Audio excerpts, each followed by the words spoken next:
Step 1, wake up early, gonna rise with the sun. Step 2, get some good, some food in you. Step 3, think real hard about what you wanna be. Step 4, fuck everybody, just do your thing. Wake up, today's gonna be a good day. Wake up, today's gonna be a good day. Wake up, today's gonna be a good day. Wake up, today's gonna be a good day. Wake up, today's gonna be a good day. Wake up, today's gonna be a good day. Wake up, today's gonna be a good day. Wake up, today's gonna be a good day. Yo, set your affirmations, aspirations. I got shit to do, the aftermath of preparation. Good food, good mood, blood in circulation. One step at a time, yeah, that's how you make it. Set a goal you control and the steps you take them. I try to pick one thought, have some concentration. And if I make a mistake, it's called education. I try to do this every day, call it replication. Wake up, today's gonna be a good day. Wake up, today's gonna be a good day. Wake up, today's gonna be a good day. Wake up, today's gonna be a good day. Wake up, today's gonna be a good day. Wake up, today's gonna be a good day. Wake up, today's gonna be a good day. Wake up, today's gonna be a good day. So life ain't easy, yo, I think there's a reason though. Ups and downs, just like every different season, yo. Sometimes I'm high, other times I'm barely breathing, though. I always gotta fight and hide from the demons, yo. Negative thoughts are poison, they rot. Head full of flaws, so here come the clouds. They'll never stop unless I can swap all the bad for the good in my head when I'm lost. Yeah, so I'ma fake it till I make it. Positive thoughts are overtaken, I got patience. One day at a time is how you operate a cadence. A flow, you grow, you show yourself a foundation. Stay away from all the shit that causes temptation. I know that I like to do it cause it's sensation. I live my life in my head like a narration. Don't expect greatness, do my best, man, I'll take it. Wake up, today's gonna be a good day. Wake up, today's gonna be a good day. Wake up, today's gonna be a good day. Wake up, today's gonna be a good day. Wake up, today's gonna be a good day. Wake up, today's gonna be a good day. Wake up, today's gonna be a good day.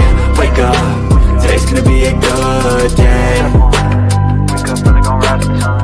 Step 2, get some good, some food in you. Step 3, think real hard about what you wanna be. Step 4, everybody just do your thing.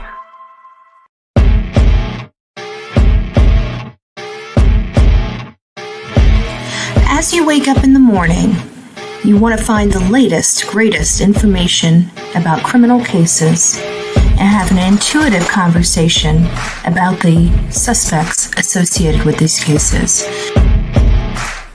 Head over to the Bullhorn Betty channel on YouTube.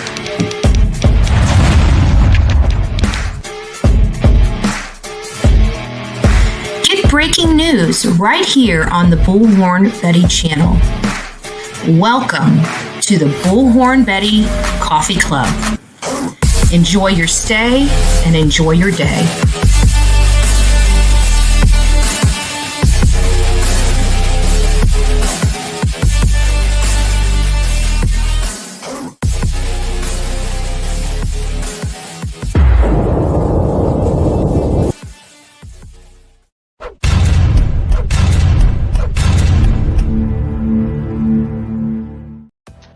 If you shave your cooch, but not your booty hole, is that the same as a mullet?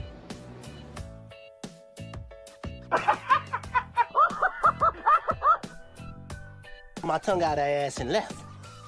I'm on TV! Oh shit! First cops, now this? Oh.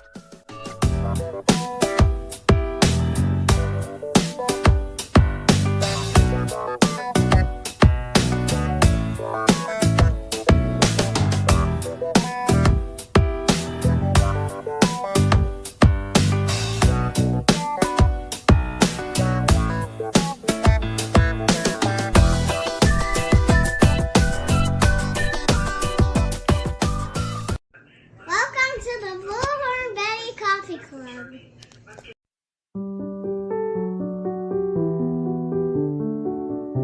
Tom, it's just a tough subject. A recent study by Brown University showed that nearly 450 children are killed each year by their parents. My daughters were picked up on a Friday by their father to spend the weekend, and that night he pumped carbon monoxide into their bedroom and slit their throats. Justice have begun for 2 children killed by their mother in Hopkins County. 9-year-old Hayden King was laid to rest today. Hayden's 4-year-old sister Harper will have a celebration of life service tomorrow morning. Here's a story that's breaking at 6 o'clock. It's all centered around the 3 people you see on your screen. The key pieces in a Middletown murder case. On the left is James Hutchinson. Police say the 6-year-old was killed allegedly by his own mother. East Los Angeles mother was charged today with killing her 3 young children. The youngest was less than 2 months old.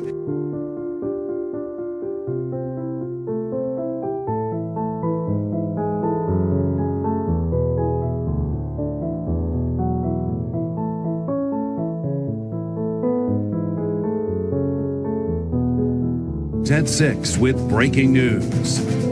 Good evening to you, friends. Greg Merriweather along with Elizabeth Val. Our top story today, that precious little 2-year-old right now. 2 people are facing charges accused of murdering little Nevaeh Allen. Investigators found the 2-year-old dead in Mississippi after several days of searching. One of those blamed in her death, the girl's mother, Lanaya Cardwell.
People don't like it when I come in here all noisy.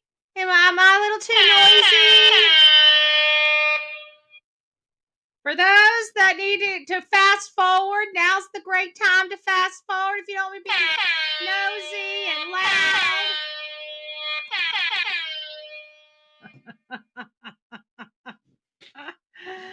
Hi guys, I hope you guys are doing well this afternoon, Tuesday afternoon, March 25th. We have a lot to go over today.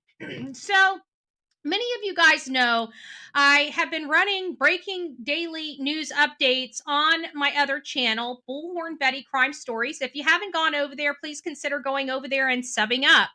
One of the cases that we went over a few days ago, actually probably last week, was this 27-year-old Felicia Adams from Sarasota County. And it took her mother 6 months, and I mean 6 solid months, to file a missing person report because she was like a ping pong ball. Sarasota County told her to go over to Sarasota Police Department. The police department sent her over to the county sent her over to Charlotte County. This little ping pong they did, throwing their hands up saying there, jurisdictional issues. It's really, really sad because when we're dealing with adult missing persons, it's taken a lot differently than a child. And that has a lot to do with a lot of different factors, including the fact that they're an adult and can move freely in this country without asking, "Mother, may I?" So I took the opportunity this morning because many of you know that it's not just advocation here on these platforms. It's also putting stuff and putting things in front of the decision makers for our community as well. And so we're going to start out here in Manatee County this afternoon. We're going to go from me to my sheriff. My sheriff, I just want to call him out. I want to put him on a pedestal today for the work that he did. And we're going to go over that. Just bend my ear for the first 20 minutes of this show.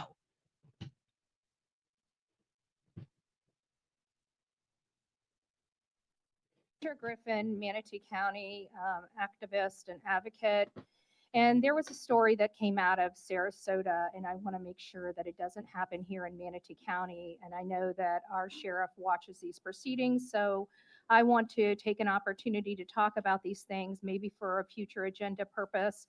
But it's related to at-risk adults, some that are in the system, some that are homeless, addicts, and situations like that. When they become prey out there on the street, what are the recourses of their families, their friends that call them in as missing persons? It's very difficult as an adult to get a missing person case because they have the freedom to move about as they wish. They have the freedom not to contact their family if they so choose.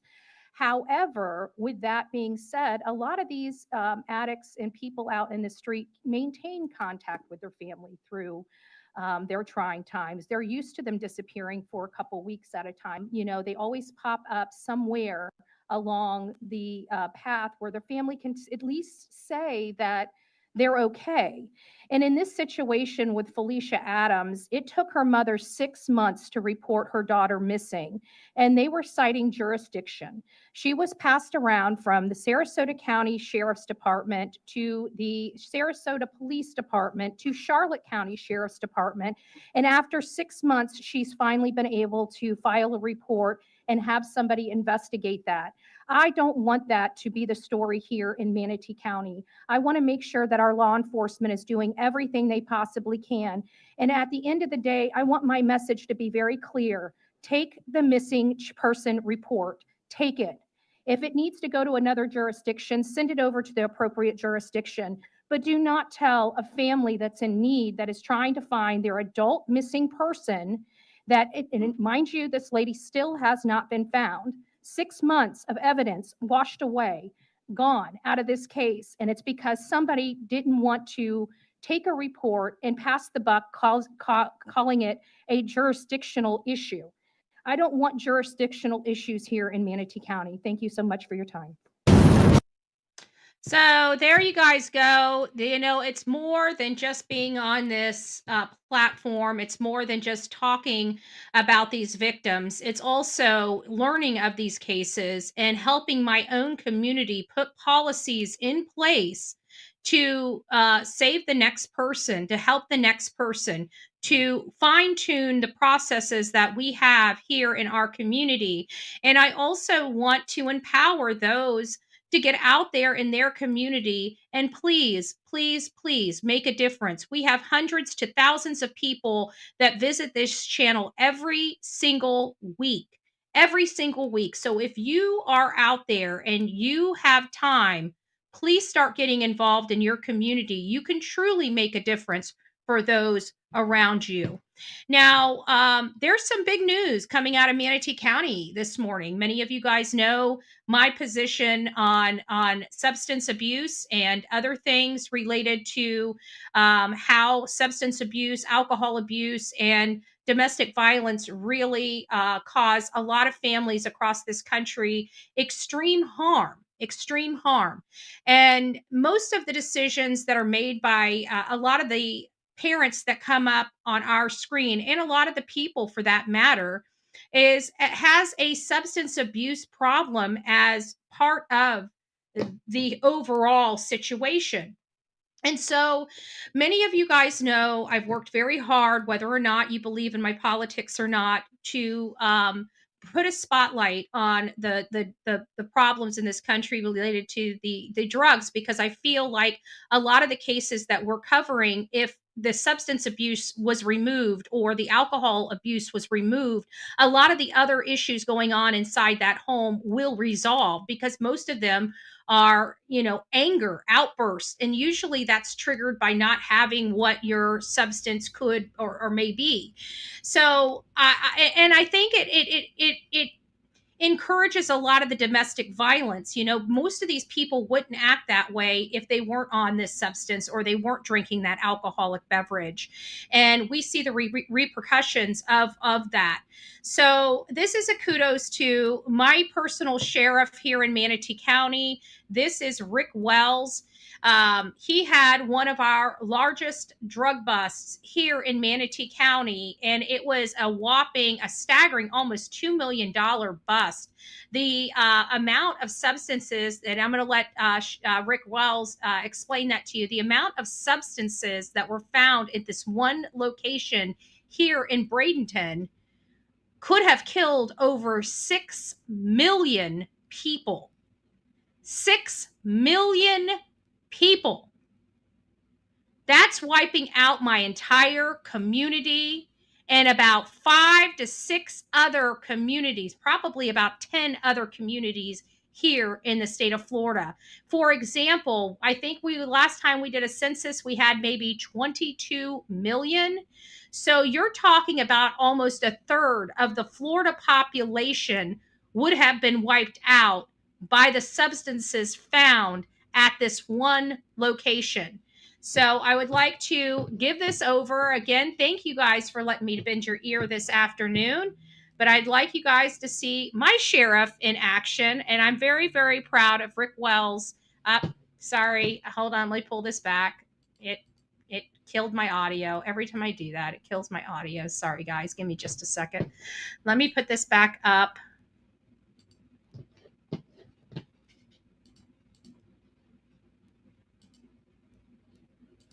There he is. All right, there's Mr. Wells.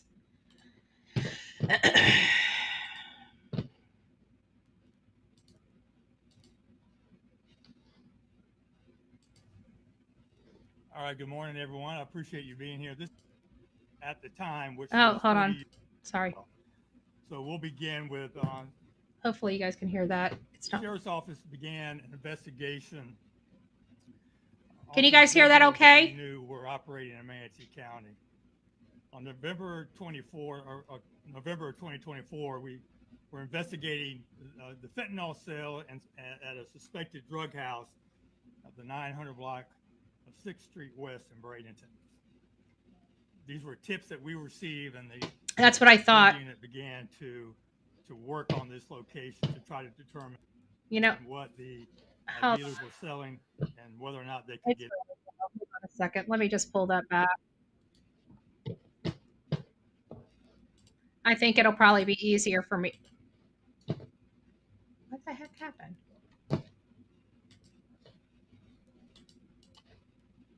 Okay. This is what I'll do, because I think when I heard it on my cell phone, it was much louder. I don't know why that is the case with this one.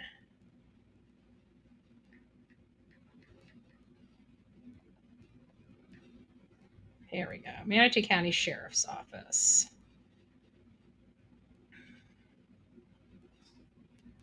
Where is he? Videos. 5 hours ago. Here we go.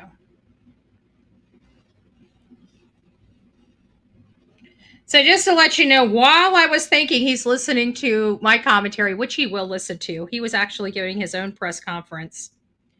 We believe that the citizens of Manatee County are a lot safer because of it.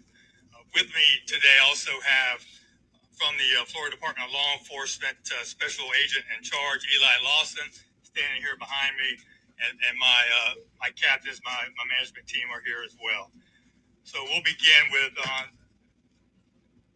Sheriff's Office began an investigation on some drug dealers that we knew were operating in Manatee County. On November 2024, we were investigating the fentanyl sale at a suspected drug house at the 900 block of 6th Street West in Bradenton. These were tips that we received, and the drug unit began to work on this location to try to determine what the dealers were selling and whether or not they could get in there and make buys. Immediately, Maurice Baxter, age 23, was identified as one of the dealers at this location. Detectives learned that Baxter was already under investigation by other MSO detectives for selling fentanyl in Manatee County. Detectives made buys using the FDLE SAFE program, which is the State Assistance for Fentanyl Eradication. We used up. Didn't mean to go. We used up I meant to hit the pause button. So this has been an investigation going on since November 2024. I'm going to skip ahead just a little bit because I want you guys to hear the massive amount of narcotics taken out of this home. Yep. MDMA. Oh, I just passed it. The street value of the fentanyl seized is estimated at of ecstasy. So. And detained the only occupant in the house at the time, which was 40-year-old Tron Williams, a known drug dealer here in Manatee County. Our other primary suspect, Baxter, has not been located. We have warrants for his arrest, and we continue to search. So somebody's on the run. During the search, detectives located the following illegal and deadly drugs: 12.3 kilos of fentanyl, including pharmaceutical grade fentanyl used by doctors to treat pain, 1 kilo of cocaine, 1 kilo of ecstasy, 273 grams of meth, 822 grams of marijuana, and 29.4 grams of Adderall. We also seized multiple firearms, including here on the table, an FN-57 handgun, which is also nicknamed the cop killer due to the ammo that it uses and that ammo's ability to penetrate certain types of soft body armor used by law enforcement. Over 1,000 rounds of various types of ammunition were also discovered in Williams's bedroom, and a vehicle was also seized during this operation. Tron Williams has been charged with trafficking in fentanyl, trafficking in meth, trafficking in cocaine, and trafficking in MDMA. The street value of the fentanyl seized is estimated at $1.4 million, and the total value of all the narcotics seized is valued at $1.7 million. The Drug Administrative Enforcement Agency estimates that 12 kilos of fentanyl has the potential to kill 6 million people. 6 million people. 6 million people. So just to let you guys know, the sheriff here in Manatee County has absolutely saved lives. But one of his nuances is one of his key factors of this. It's one thing to take the dealers out, but we still have the addicts to deal with. We still have the people that need treatment in facilities, and we are lacking facilities. So this is a call also to drug rehab corporations. Manatee County needs you. So if you are a drug rehab facility, we will make a home for you right here in Manatee County if you come across this live from the Bullhorn Betty channel. Now, that's really all I have to go over, guys. Thank you for allowing me to bend your ear, but I think it's very important for you guys to see the work that goes on behind the screens. I know you guys are always talking about, when we are here, we're talking about these cases, but I'm always telling you, I'm always researching, I'm always working, I always have something to do behind the scenes. You guys see me come here and I'm like burning my candle at both ends, and you guys never understand what I'm doing. I wear a lot of different hats, but at the end of the day, the foundation is victims. If you notice, the foundation is victims, government victims, victims of crime. Anywhere that I feel I can make a difference is where I go. And so we are going to be getting victim focus, as you heard. Well, wrong side. The true crime community, it's about the victims. I would really like to get back to the victims on this platform, but before I do, I'm going to have one more little one and done and be done. We need to get refocused on the victims, all this stuff. Like somebody decided to write me an email about the drama going on. Let me be very clear to everybody. I'm not getting involved. I don't want to be involved in the current drama. I have nothing to do with the current drama. Don't send me emails, telling me that this is what this person's right is, and they had a right to defend. I don't care, because I don't see why anybody's defending themselves when they're supposed to be here advocating for a missing child. If you feel that you need to subject yourself to defend yourself because some stupid channels want to say something bad about you, why the hell are you here in the true crime genre anyways? You're better suited over in drama. When you create drama on the backs of victims, you're no different than the cockroach channels. So please don't send me anything. I don't care. What I would like people to do is get focused back on Sebastian Rogers, not the petty nonsense. That's what I would like. Usually people don't come to me and bring me stuff because they don't like my response, and it pisses a lot of people off. I don't want to be involved. I think it's stupid. I think it's childish, and I think people need to get out of their own damn way if you want my personal opinion on it. That's what I think. Not the most popular viewpoint. I get it, but it's mine. It's mine.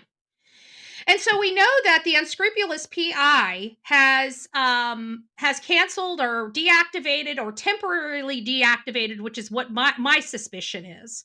I feel that this Yahoo temporarily, because I feel like he's doing a cleansing of the system. There's a lot of stuff in there that's going to get this man in a lot of trouble, if it hasn't already, right?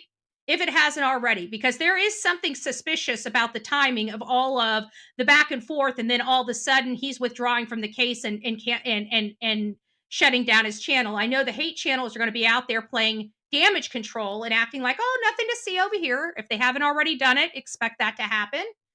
That's their MO for everything, right? Nothing to see over here. Everything's hunky-dory. Oh, I'm sure it's this. I'm sure it's that. And they know damn well exactly what it's about, but they lie to their audience. We're not going to lie here. It sounds like there's more going on behind the scenes than what we know. And if I'm incorrect about that, somebody is more than welcome to produce some receipts, because all I have is the receipts of everything that happened prior to the account disappearing. And it looks like there was some shady stuff going on that was being exposed, and then boop, boop, boop. Next thing you know, no more account. I don't know how you guys look at it, but I'm an average Joe. That's how I look at it. Okay. That's how I look at it. So somebody sent me this, and it says SF has been challenged by several families he claimed to work for or to have found missing loved ones for. This was sent to me by one of our audience members, JS. Thank you for that. I didn't know if I could use your name, so I chose to use your initials. SF may be backed into a corner. Julie just completely blocked. We can only hope hope this fake is finished, hurting families of missing loved ones. It goes on to say, SF wrote a report at the conclusion of the Riley Strain investigation, claiming his parents requested and approved this report. Here's the kicker. News of the family's parents filing lawsuit against the Riley's fraternity came out this week. And lo and behold, yet again, their lawsuit completely contradicts pretty much every word in SF's report, which he claimed they okayed. SF has been challenged by several families he has worked for to find their missing loved ones. So SF wrote the report. Okay, I think I've already went through all that. So there you guys. Is there more? Let me get to the end. Oh, there were some more. So SF has been challenged by several families. We heard that. And it says SF wrote a report at the conclusion that they basically contradicted in their filing. And it could imply he never had contact with them, approval by them, and far from being their actual private investigator. So again, caught in yet another lie. War Damn Eagle. We love War Damn Eagle. I haven't talked about War Damn Eagle in a while, and there are a lot of smaller creators that we always forget to talk about. War Damn Eagle's one of them. We got 5D. Oh, good gracious. Who else do we have? Everybody start, if they're friendlies, and what I mean by friendlies, that means that they respect Seth and his team. If you know content creators, make sure you're putting them in the chat, letting people know. We want people that are truly true crime being passed around, because this stuff that they call true crime is not true crime. It's nonsense. I feel like I'm in middle school, and I'm done. I'm over it. I'm over it. You guys know I've been over this nonsense for a while. Mr. and Mrs. E, would they be considered small? I don't think they're small anymore. I think they're almost to 10,000.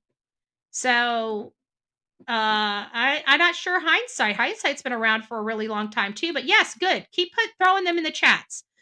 Keep throwing them in the chats. And of course, this one is from War Eagle, and we know War Eagle here on this platform is War Damn Eagle, and it says day 3, the drama continues. Fallout from the hissy fit thrown by unscrupulous, unprofessional PI, Mr. Flasher. Secret text messages reveal, and B. Tim gets a zinger on Cluminasty. I picked this up just because. Just because of the way it is written. I mess with you not, but it was, when I was reading this, I was laughing and chuckling as I'm reading this. Day 3, the drama continues. Fallout from the hissy fit thrown by the unprofessional, unscrupulous PI, Mr. Flasher. Secret text messages revealed. And B. Tim gets a zinger from Cluminasty. Oh, good gracious. It killed me. And that's what made me look under the hood, just to let you know. If do I see? Yes, CNY family, big kudos to them. I know, I about fell over. I was reading, I'm like, okay, I gotta listen now. And since you know how I am, if I've got to listen, you guys got to listen. Okay, I ain't going into this lion's den by myself. You guys are rolling with me. Okay. Somebody needs the flashlight, somebody needs the pepper spray. Somebody needs the bear spray. Who's going to have the lasso? All right. We're walking in, y'all. We're walking in to this monstrosity, okay? This monstrosity. But again, coming directly from our beautiful friend, War Damn Eagle. Say her name loud and say her name proud. But she, I mean, in a way, she was and she wasn't, because she was. Oh my God! I can't stand to listen to this crap. Why, War Damn Eagle? Why? Get your straitjackets on, y'all. Get your straitjackets. If you don't have your straitjacket yet, right down there's your membership. Saying to him, she's not letting people up because Julie will leave. Then on the other hand, she's like, yeah, she's coddling him. And then SF's like, oh, wait till I have time. It's going to be brutal. And she's like, no, please don't go to X. I think she said, take a Valium. Do you need a Valium? And he's like, oh, fuck this. I think she said, do you need me to send you a Klonopin? Wow. Didn't we say something about drug addicts on team, the team that mom and stepdad assimilated? And they just showing you guys the dirty, right? This is riding dirty right here. This is all the stuff that they keeping from their audience, going behind the scenes until it gets to a breaking point, and then it floods the streets. Here we have people talking about criminal drug sales, which I was just in a county meeting trying to prevent in my community. Because why? Because I believe this substance abuse and alcohol abuse and violence inside the home is the reason why we have stories every single day on this show. And quite frankly, I'd love the retirement line. I'd love to move on to different things besides the awful humanity that creeps out there in this world. And we got this entire channel that doesn't advocate for a kid, but sits there and acts like this is high school, where they're passing around the peace pipe. What is wrong with these adults? These are adults, y'all. These aren't children in school. These are children having children, raising the children to be like them. Yeah, do you need want me to send you a Clydepin or something bizarre? Did she? Nobody seemed to have a problem with it until they all had a falling out. So funny how that happens, right? They don't mind the dirty. They don't mind riding dirty, right? They're just gonna, when somebody gets out of line, they'll just blame it on them. This is what we call the effery. Did she say that? Like, did she really say that? Yes. Said that. She does realize that's illegal.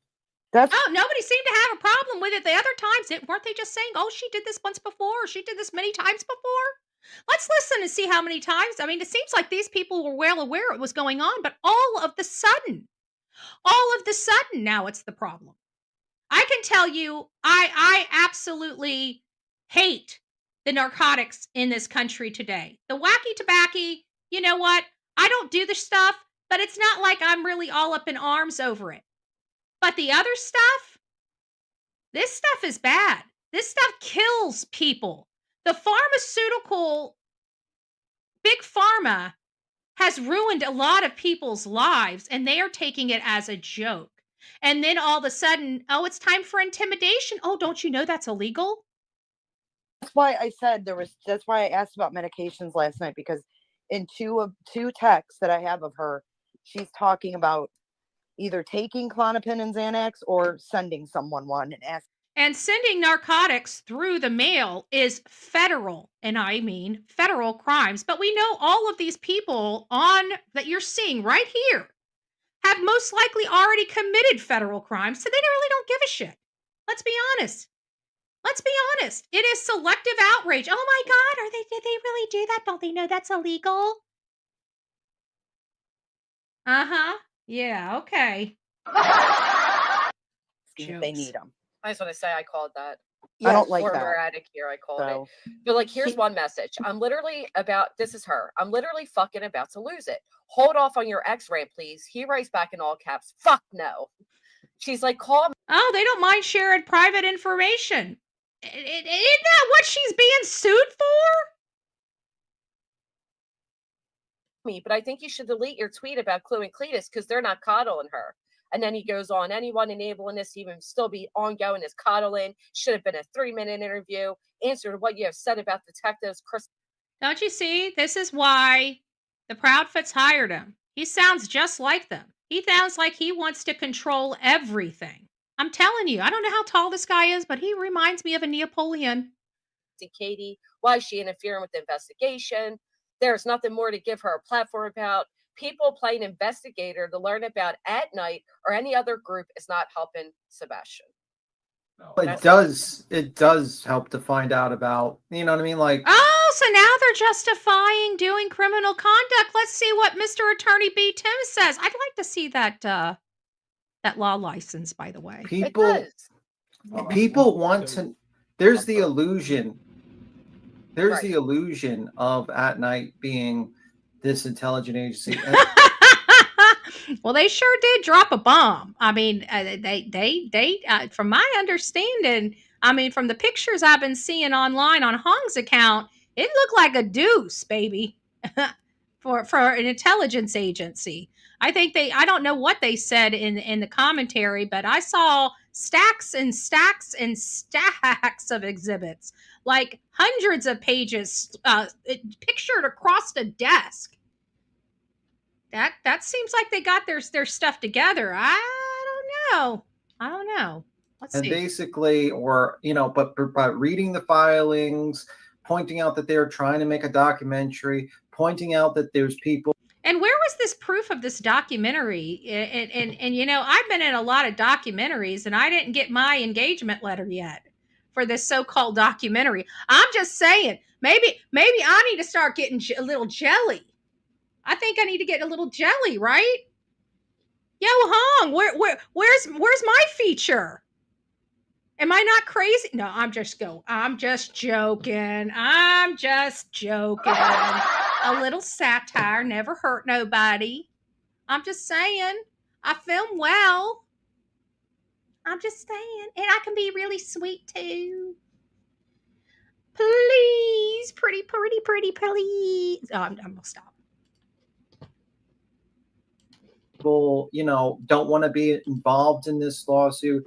Pointing out Justin's asking for fucking emails of people who did not give their consent to have their emails given.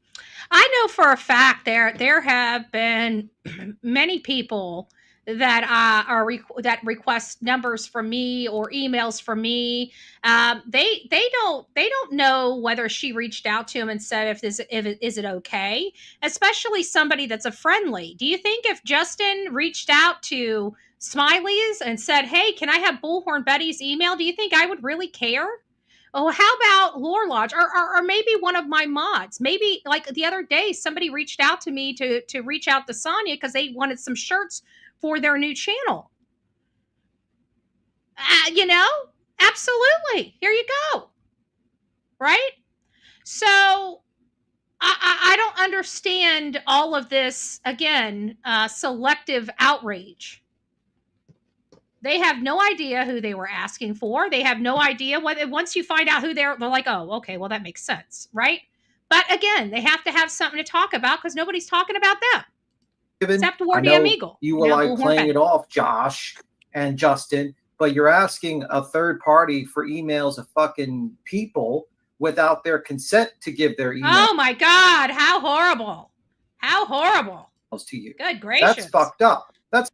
Oh, it's so selective. I wonder how many times QB has asked somebody to reach out to one of my pastors or to put my address on social media or to find out my address or to find out how many other times has she reached out and done that? 100? 50? Where's the outrage on that? Attorney B. Tim? Where's the outrage on that? It was all fun and games when UA was calling my attorney to find out and break my attorney-client privilege and plaster it all up. Where was the outrage? Then it didn't come until months later, until it started showing up in a filing of some sort. Just saying, where was the selective outrage then? Oh, it has to be convenient and drive a narrative. I'm presuming. That's like me going to Granny. Hey, Granny, can you give me your emails of all the people that I want to talk to later? Oh, hey, Jay, why don't you give me some emails? But what's the difference in SF responding to At Night's post? Is he legitimate, making them legitimate then? That's what I said. He's advertising them on X. If we're No truly legitimate, then what's he doing? They're all talking over each other. Now you guys understand why I don't do panels. If you guys would like to go see that, go over to X, visit up War Eagle, subscribe to the babe. Right? She does great clip work. When 2 years ago, let's not forget 2 years ago, we didn't have this level of actual true crime community clip channels. Now we actually do. It's not the drama channels anymore that do all these damn clips. Now we have true crime content creators fighting the truth and putting the effery front and center. Thank you. War Eagle, whatever you want to call. Just don't call you late for dinner, I'm sure. I sound like Christopher Proudfoot. Oh my gosh. I'm Bullhorn Betty. Just saying, not playing. Now here's a serious question from Sweetie Pilo. I don't know how long ago it was. Oh, it was recent. It was yesterday. Serious question. Why is Katie so calm in this interview? And I'm gonna put this up here so you guys can see what we're talking about. It's the Chronicles of Olivia interview, right? The Chronicles of Olivia interview. Why is Katie? Why is Miss Proudfoot so calm in this interview? She gives almost no eye contact the entire duration talking about her missing son. Would you be this calm if your precious, beloved son was missing?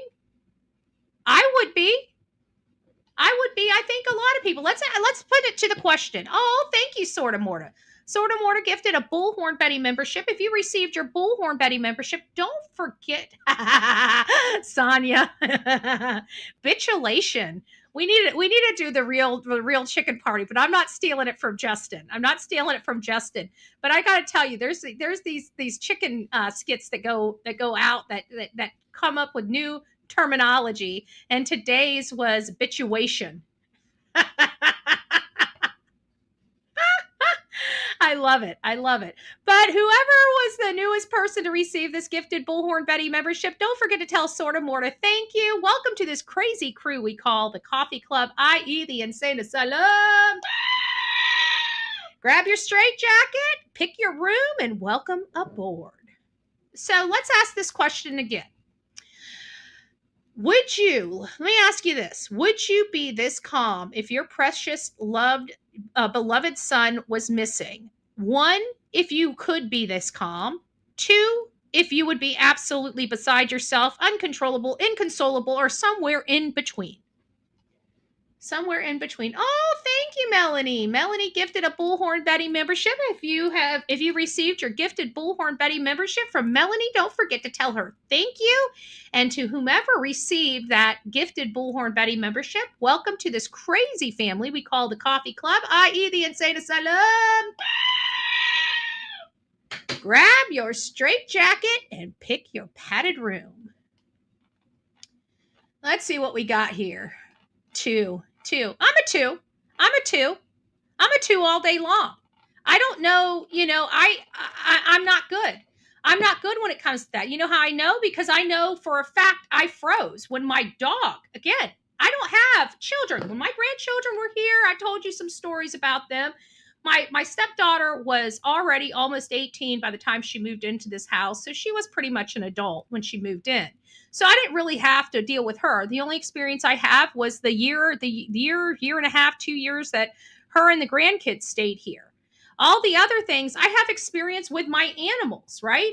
And Layla, which was my husband's dog, he went and got from Arcadia.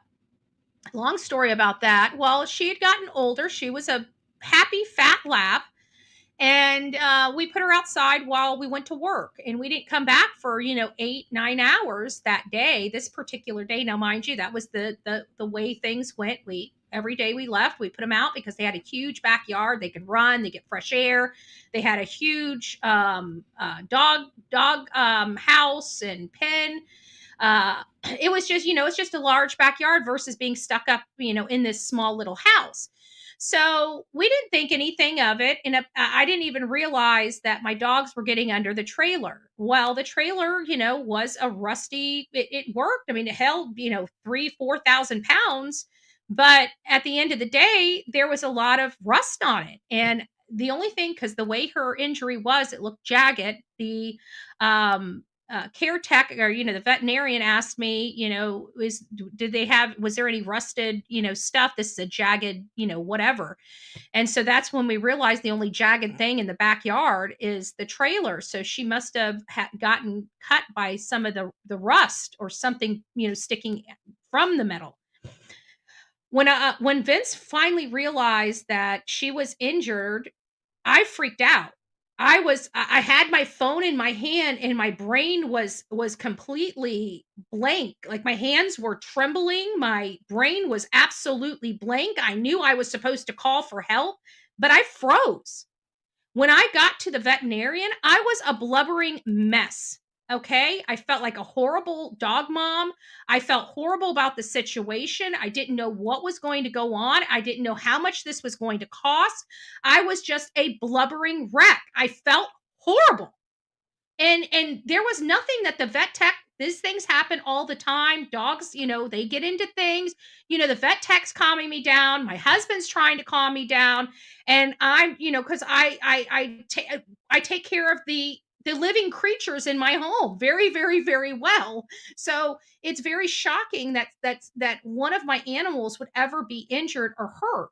But that's my experience with a major issue that happened in my home as an adult. And it just happened, 6 or 7 years ago, maybe 8 years ago at this point. But I remember it was like yesterday because I remember how blank my mind was. And it was like my husband was speaking to me, but I couldn't even hear the words coming out of his mouth. I mean, I was literally in shock because I saw my dog's rib bone. I mean, I was in freaking, and she wasn't whimpering, she wasn't whining. She didn't let us know. If you ever heard the story, we were sitting here, I'm in the kitchen cooking dinner for us. My husband is on the couch where he loves to be when he gets off work. We work the same job, by the way. When we are out there putting up drywall, we're both putting up drywall, So he gets to come home, grab a beer, and get on the couch. I get to come home, clean the house, put the laundry, the whole gamut, and cook dinner. So I'm in the kitchen cooking dinner, and he thought she had something sticky on her because her hair was sticking straight up in one spot. And so he goes over there with a wet washcloth to wipe the sticky off of her and realized it was not anything sticky. That was her wound. So again, I was not a calm person, and this was an animal, not a human being, and not my child. So that's a good valid question from Sweetie Pilo. Thank you, Sweetie Pilo, for putting that out. I was going to show you some other things, but I think at this point, never mind. I'm going to have to show it. We're going to get back to the victim. I said kinda. I've taken the first part of the show and I'm getting it all out of my system, okay? Don't be hating. Don't be hating. Can we say we love Hong? I don't know if we can say we love Hong, but we love Hong. Hold on, let me get the volume on this. Well, give me volume. $8, now 9, now 10, up 10, say 10, $1.10. Now 11, now 11, another 13, now 14, another 16, now 17, 18, 18, 18, 19, $8 now.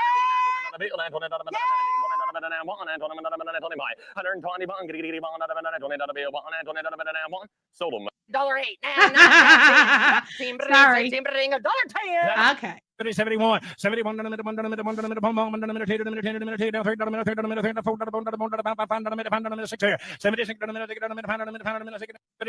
Okay, now I might be done. Okay, I don't know if I'm done yet. Okay, I am done. Okay, that was the funny hour of the show. Okay, I've got it out of my system. If you guys know anything about me, I'm usually one and done, but I don't even take an hour when I'm usually one and done.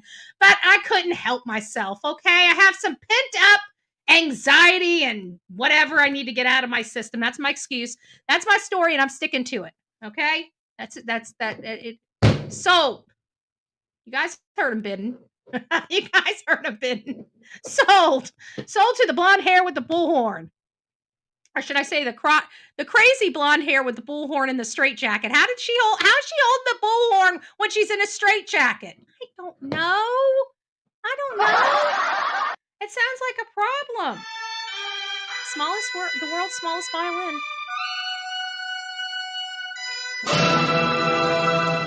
Okay. All right. Now we're going to start rolling. Let me make sure I got these in order so you can make sure there's no more funny stuff. There is one more. Hold on. Let me make sure this is it. Before we get into the real story. Okay. So there's one more. Okay. Again, Hong's my hero today. Hong is my hero today. Big hugs and kisses. So his comment was, and we're done. We're done with this conversation. I'm going to let you guys know that now. We're done with this conversation. SF is like KP. He's now screaming from the rooftops behind a private account. All right. We're going to get on some more emotional stuff. We haven't heard from Nick. As many of you guys know, I have the highest regard for Nick. I've known him for a long time, long before this case. I've known him back in the days of Gabby Petito. And actually met Dog the Bounty Hunter back in the days of Gabby Petito. Many don't realize I did a paparazzi type of interview with him on the outside of Cassie Laundrie's house. And so that was kind of, I had known Nick prior to that, but that was really my working relationship at that time with Nick. And then there were some other things that were very public, such as, let me move over here. There we go. Let me get my microphone over here. There we go. So we there was some legal stuff that went on with him, as many of you guys know, that's being dangled over his head to this day, which is just totally unfair because people don't understand what truly happened. But I digress on that hill. Either way, he's been a great person. He has been a driving force behind advocating for Sebastian Drake Rogers when this case was just getting out of control. They came in and, despite all odds, helped to try to correct the trajectory of this boat, the ship, right? And of course, it didn't come without cost to them, major cost, derailing of search efforts, lots of extra money, just a whole host of stuff. But Nick has been kind of behind the scenes, so to speak. And I saw this, and it's because I was trolling Hong's account to try to see, because he had some funny stuff on there. I wasn't going to use some of this stuff, but I said, what the heck, I'm one and done. Might as well go ahead and throw the whole kitchen sink out there and just leave it be, right? And so while I was going through Hong's account, I come across something that he shared, and I started reading it, and I stopped, and I'm like, you know what? I think this needs to be read to my audience publicly and online.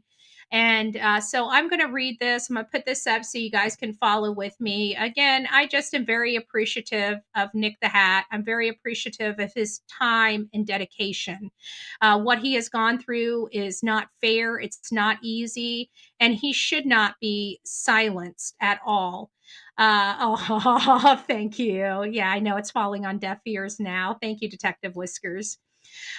So like I said, I just want to give him an opportunity. This is a post that he made, and I'm going to read it exactly as it is stated here. And if you guys would like to go over to his website or his X account to read it for yourself, you're more than welcome. As you can see, it's at Nick, N-I-K, the Hat, at Nick the Hat. It says, people keep asking me, asking why I have been quiet lately. I'm tired. Nothing more, nothing less. Tired. But my motivation remains steadfast. I don't believe in hatred, division, nor drama and confusion. And I'm not going to start now.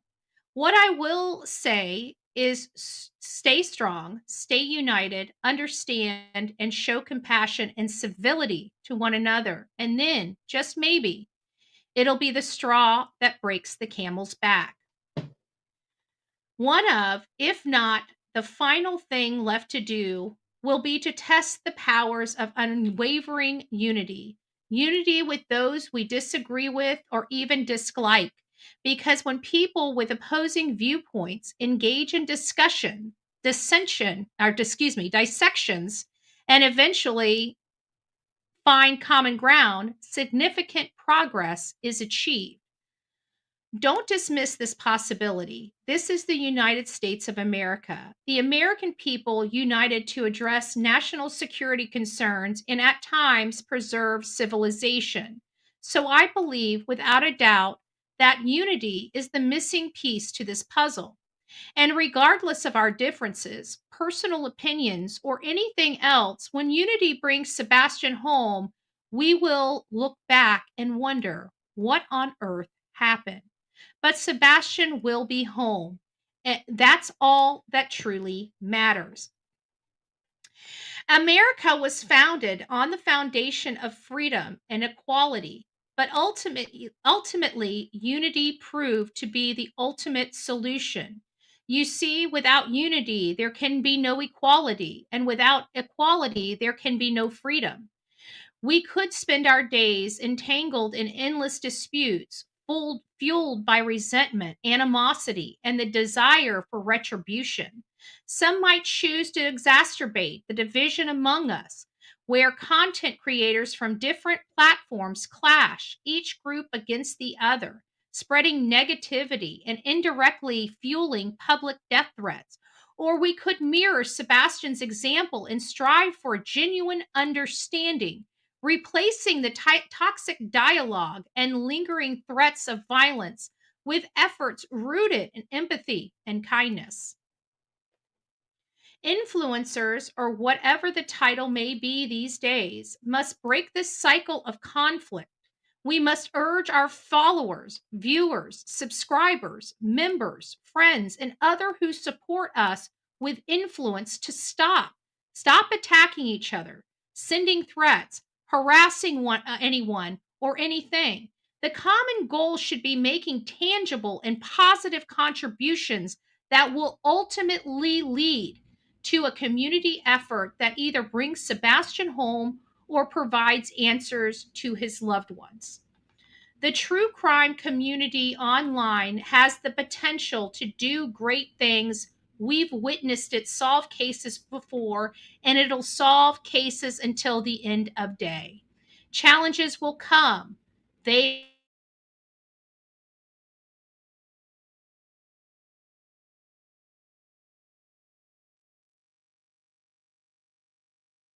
interested in learning a few facts about a case, becoming a part of your life, your community, and ultimately staying informed as new information becomes available, thereby gaining real time knowledge.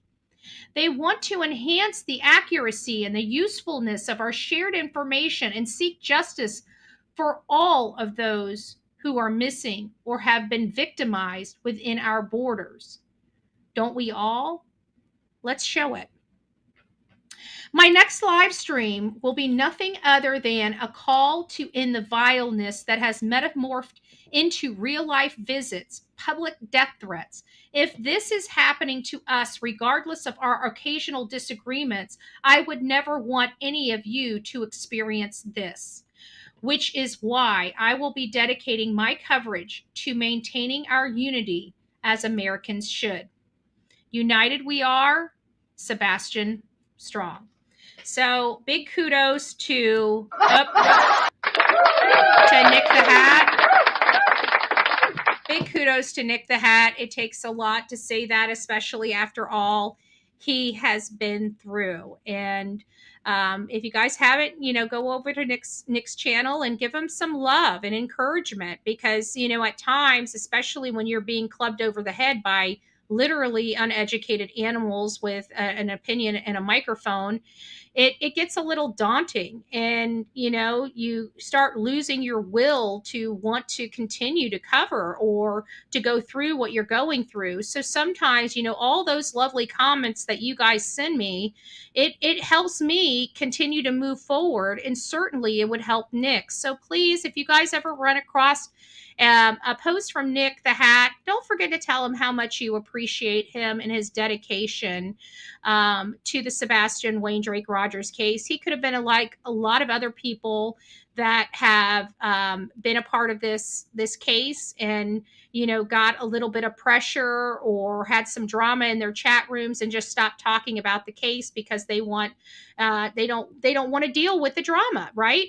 And I don't necessarily think it's the drama. It people have a right to have a little bit of discord with anything and have a safe place to speak about those grievances or differences, and some people like it and some people don't. So what you end up finding is that people drift over to channels that think like them.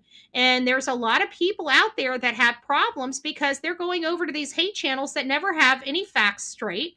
And then they go and they're like little marching animals that go out there and start doing the bidding of their content creator and passing around mis and disinformation that they know is factually false.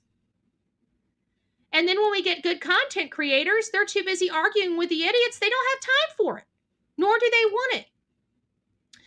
So a lot of the stuff that we go over here has been directed more or less the mom and stepfather, right? So this one is Seth. I want to see Seth in those earlier days. What kind of emotion was he doing? Was he paying attention? Was he out there searching? Was he hiding like a crab under a rock? I mean, I was he? Because I can't remember anymore with all the crap going on. So I think it's important that we remember Seth and Seth's avocation for his son. Seth's avocation for his son.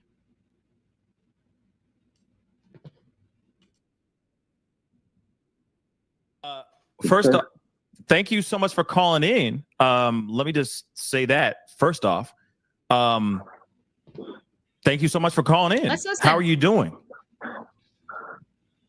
About as best as I can. My son's missing. And I wanted to tell you thank you because you're getting this out to more people. We've been passing flyers out. We've got all the way to Chattanooga. We've got billboards all the way up to Memphis. Yeah. We reached out the balls to see if we can get flyers out there to try to find him. And I want to tell you thank you. Everybody was helping me. So he sounds very, very emotional. He saw Pascal, which many of you guys know Pascal's show. He's got, I don't know how many followers he has. He has a lot. This stream itself got 27,000 views. So I can't remember. I think if I'm not mistaken, I think Pascal's well over 100,000 by now, if not more. I can't recall I off the top of my head, but I know he's a larger platform. And so Seth happened to be up and watching and saw this content creator covering his son's case. And so he ends up going up on an impromptu live and goes up on Pascal's show to talk about his son and to thank him for giving his son attention that he needs. And you can hear his pain, you can hear his emotion, but you can also hear his appreciation that Pascal was doing this. Son, I appreciate it. Of course. I mean, well, of course, we are only here to bring your son back home, of course, home to safety. You have a second. Of course, you called in, and again, I know that you're really busy. What have you been up to all day today so far? Can you give us like a little bit of a breakdown of what the day's been so far for you guys out there? I've been out because it's thank you, BJ. Some of his extended family have been doing flyers and stuff. So I've been passing out flyers and everything. Mm-hmm. I've been going to businesses, passing out flyers. Everybody knows, but in my town, in Clarksville, everybody knows and everybody's seeing it. But tomorrow I have a trip planned.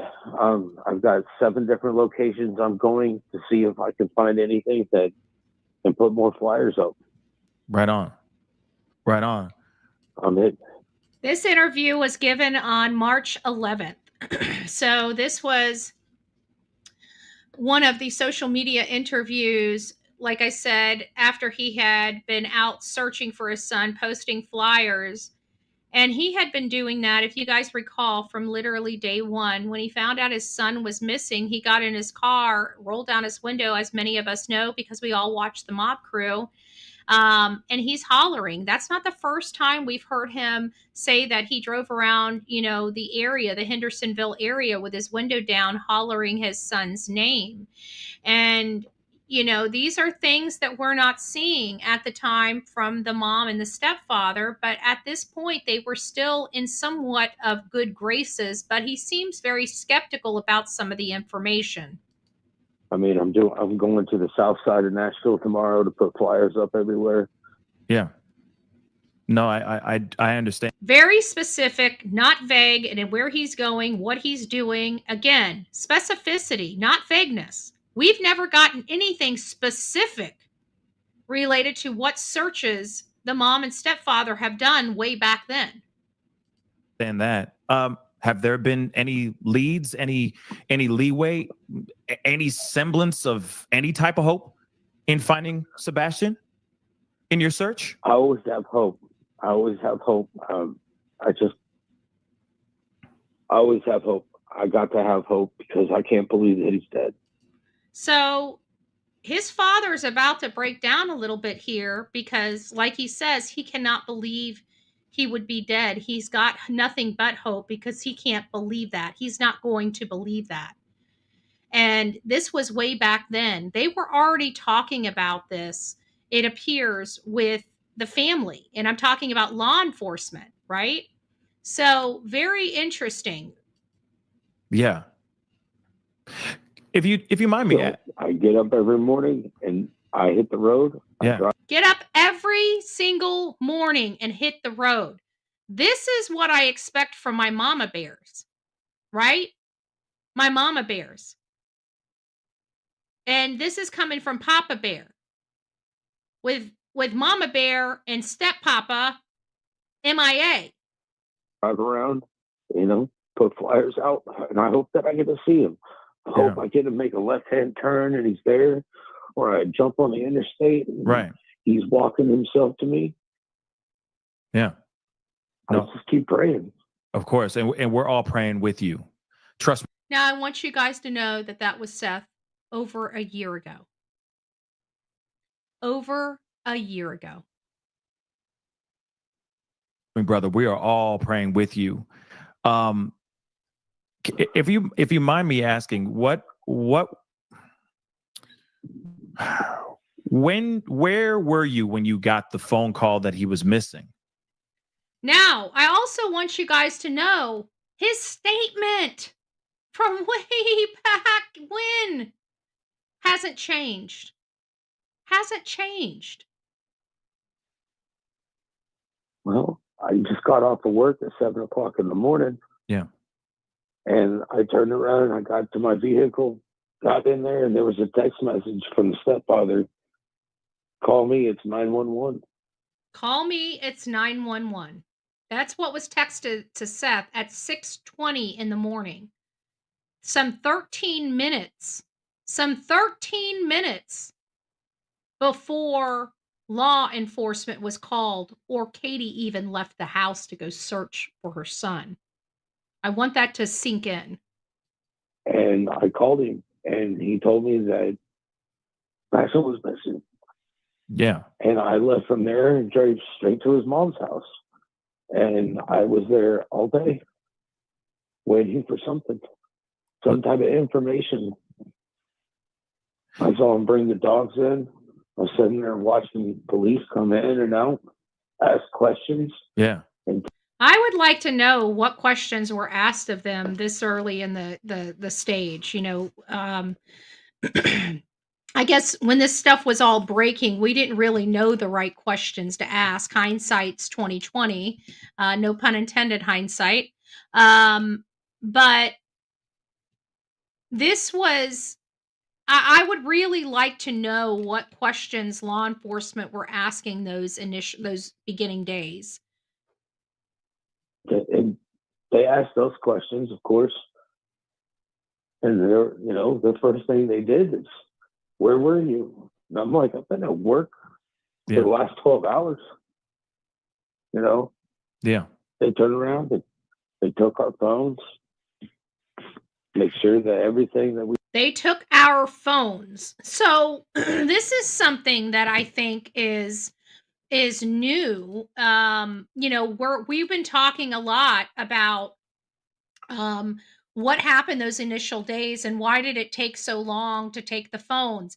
It sounds like they took the phones to confiscate them at a later date, but initially, according to this, they took their phones right then and there. So I don't.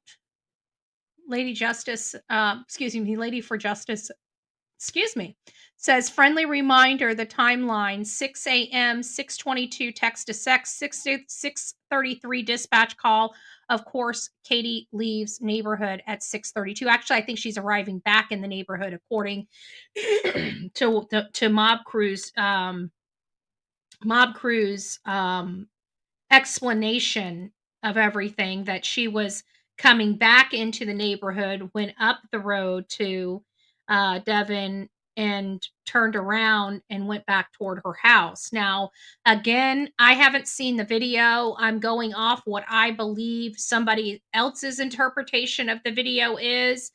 So I don't know if she was coming or going at 6:32, but the bottom line is she was in the neighborhood, in her personal neighborhood, 30 seconds before the 911 call went into law enforcement. we stated was verifiable. Right. And he's not known, Sebastian's not known, as you said as well, he's not known to just go and wander off or to just run off the way that he did, correct? Correct. He's never been one to do that sort of stuff. So if you mind me asking this, and this is going to be kind of, I got a few tough questions to ask you. I know if you don't want to answer them, then that's totally fine. But when you went into the house, was there anything different or anything off maybe in the house when you were there? No, I walked in the house. It seemed normal. Everything was clean. Everything was pristine like it normally is. Like it normally is. Except for his room. I gotcha. Except for his room. Now, this is very important to me because of one very specific detail. I have a source that was inside the home, and inside the home after this event took place. And they described while they were inside the home, I believe this was somewhere in March or April, that Sebastian's room, this is the shocker, Sebastian's room was cleaned and fixed up. They cleaned Sebastian's room. They did not leave the room the way he left it or tried to leave it. The house, once he was gone, was pristine. Bed was made, room was cleaned, the whole gamut. The whole gamut. Take it for what you will. Except for his room. Okay. Okay. Have they been out? And my source is absolutely 100% legit. Has the stepfathers, has the stepdad and the mom, have they been out searching at all, or have they just stayed home? From my understanding, From his understanding, okay, I want you guys to hear what he says. From his understanding, not that he witnessed it, his understanding. They just stayed home. From my understanding, my talks with Chris and From his talks to Chris. by their kitty, they've been out putting flyers and posters in the ground. Okay. And we learned from, and I've got to find it, but we learned that they handed those things out. They didn't actually go out and put those things out. Okay. I do have another question, because you did make a statement. It was in an article. It wasn't, I don't know if it was in this video that we just watched, this interview, which, by the way, there's a longer version of this interview, right? I haven't seen the interview. I mean, okay. I was interviewed, but I haven't seen it yet. Okay. Okay. But there is something that you said in the interview that was actually put into an article. Said something about there was no scent. Okay. Like the dogs weren't picking up a scent, but one dog. So they knew at this point. Now, this is March 11th. I want to reiterate this. This is March 11th. They knew those dogs did not hit on Sebastian's scent. The family, Seth's understanding was they were not on Sebastian's scent. The only person that has ever said that that was Sebastian's scent is one person and one person only. And it was not law enforcement, and it wasn't this child's father. Actually, law enforcement concurs with Seth's statement, or Seth's statement concurs with theirs. They're the ones that said it wasn't Sebastian's scent. He's reiterating what he learned from law enforcement. Followed a scent out into a construction site, and then it disappeared. Could you maybe expand on that or explain a little bit more about that?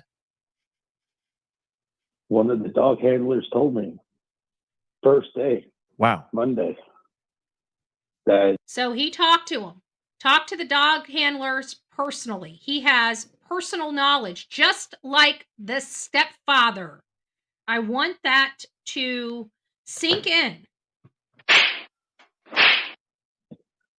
the dog popped to a trail, and they followed it and went all the way around, and it ended in a construction site, but it ended. It ended. It ended.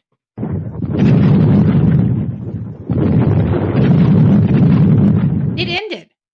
They know that that ended scent that came from the side of their house went to the construction site, but they know that scent was not Sebastian's.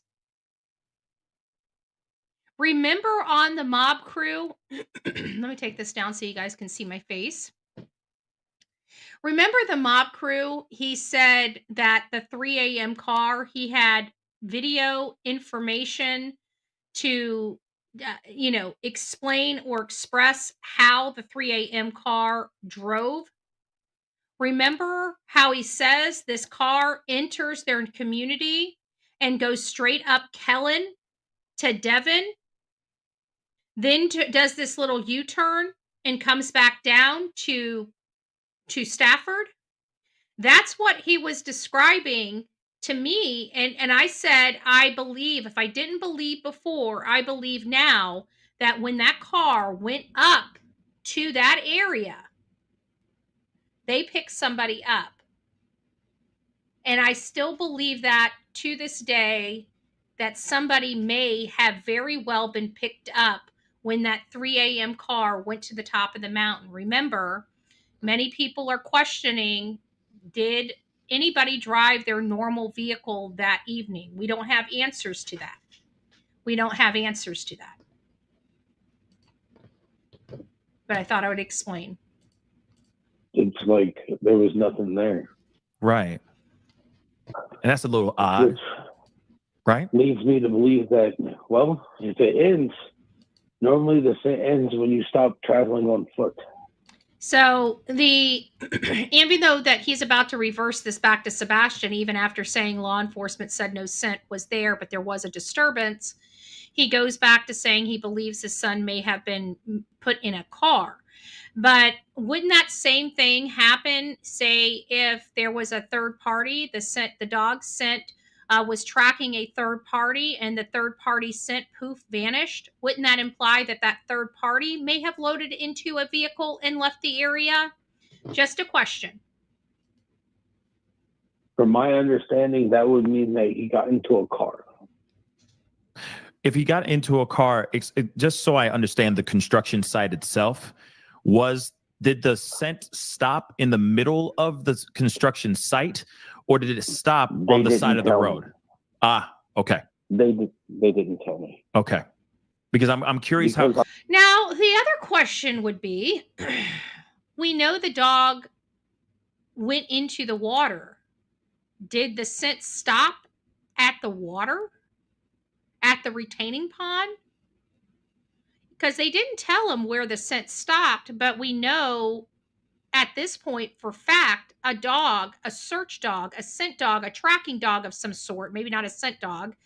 I might be using the wrong terminology, but one that follows ground disturbance, not specific scent. If that dog jumped into the retaining pond, wouldn't that indicate that that's where the scent stopped? Maybe we've had that information for some time, just didn't realize it. Go ahead. I'm sorry. I'm not. No problem. I'm not part of that sheriff's department, so yeah, they're not going to share information with me. Of course. On top of that, I'm emotionally attached. Right. So they don't want me involved in the investigation. I gotcha. So everything I do is pretty much on my own. If I go search somewhere, I'm under pretty much orders to turn around and call TBI and tell them where I'm going. So it wasn't just this idea that the tag was on, CP and KP is not necessarily the case. It sounded like Seth had to periodically or daily check in with them to let them know where he was going to be. And he's about to explain why. They know. Yeah. Because they know I'm searching by myself. And if I come up missing, they want to know where I was left at. No kidding. Because they don't want me coming up missing. That's sad. These are conversations that they had with Seth. I almost guarantee it. He wouldn't have made this stuff up about him disappearing and not being able to be found. It makes me wonder if law enforcement was concerned for his safety back at this time, honestly, because of what the exact language he's using here. Oh, yeah, because they know I'm searching by myself, and if I come up missing, they want to know where I was last at. No kidding. Because they don't want me coming up missing and my son being missing. Right. So as far as a few things, though, did you? I know you live somewhere else, but you were still very tight. You're still very tight with Sebastian. So I'm curious. Did he tell you of any issues at school? Did he have any? Did he have any? Was he dealing with any type of bullies, enemies, anything like that at school? Not that I am aware of. I am tight with my son. I moved from California to Tennessee so I could be close enough to go pick up my son. Moved from California to Tennessee so he could be close enough to go pick up his son. This man has wanted nothing since the day his divorce was final and his son had to live with his mother. Has this man tried his hardest to get his son back, to spend more time with his son, to be more in his son's life? That is commendable. Commendable. I wish there were more fathers willing to do that for their children, honestly. No, good on you. Get far enough that when I pick him up, he's I don't want to be in her backyard. Right. Because she's not my wife. Understandable. Yeah. That's respectful. And I totally understand what you're saying. And that's good on you, my brother, for wanting to be in closer proximity to your son. I think that's very endearing. Real talk. Let's face it. I mean, he could have stayed in California and been like many other fathers across this country where they get their child on, Christmas once a year or twice a year. He moved halfway across the country so he could see his child more, not less, more. Was there any online forums or anything of that sort? Did he game a lot? Could he have been online somewhere games. talking to people? Yeah. He played games at my house. My PlayStation is pretty much locked down for my own sake, because I don't. If I don't know you, right, I don't want you popping in to talk to me. So it's like everybody on my PlayStation that are on my friends list. Yeah, I know personally.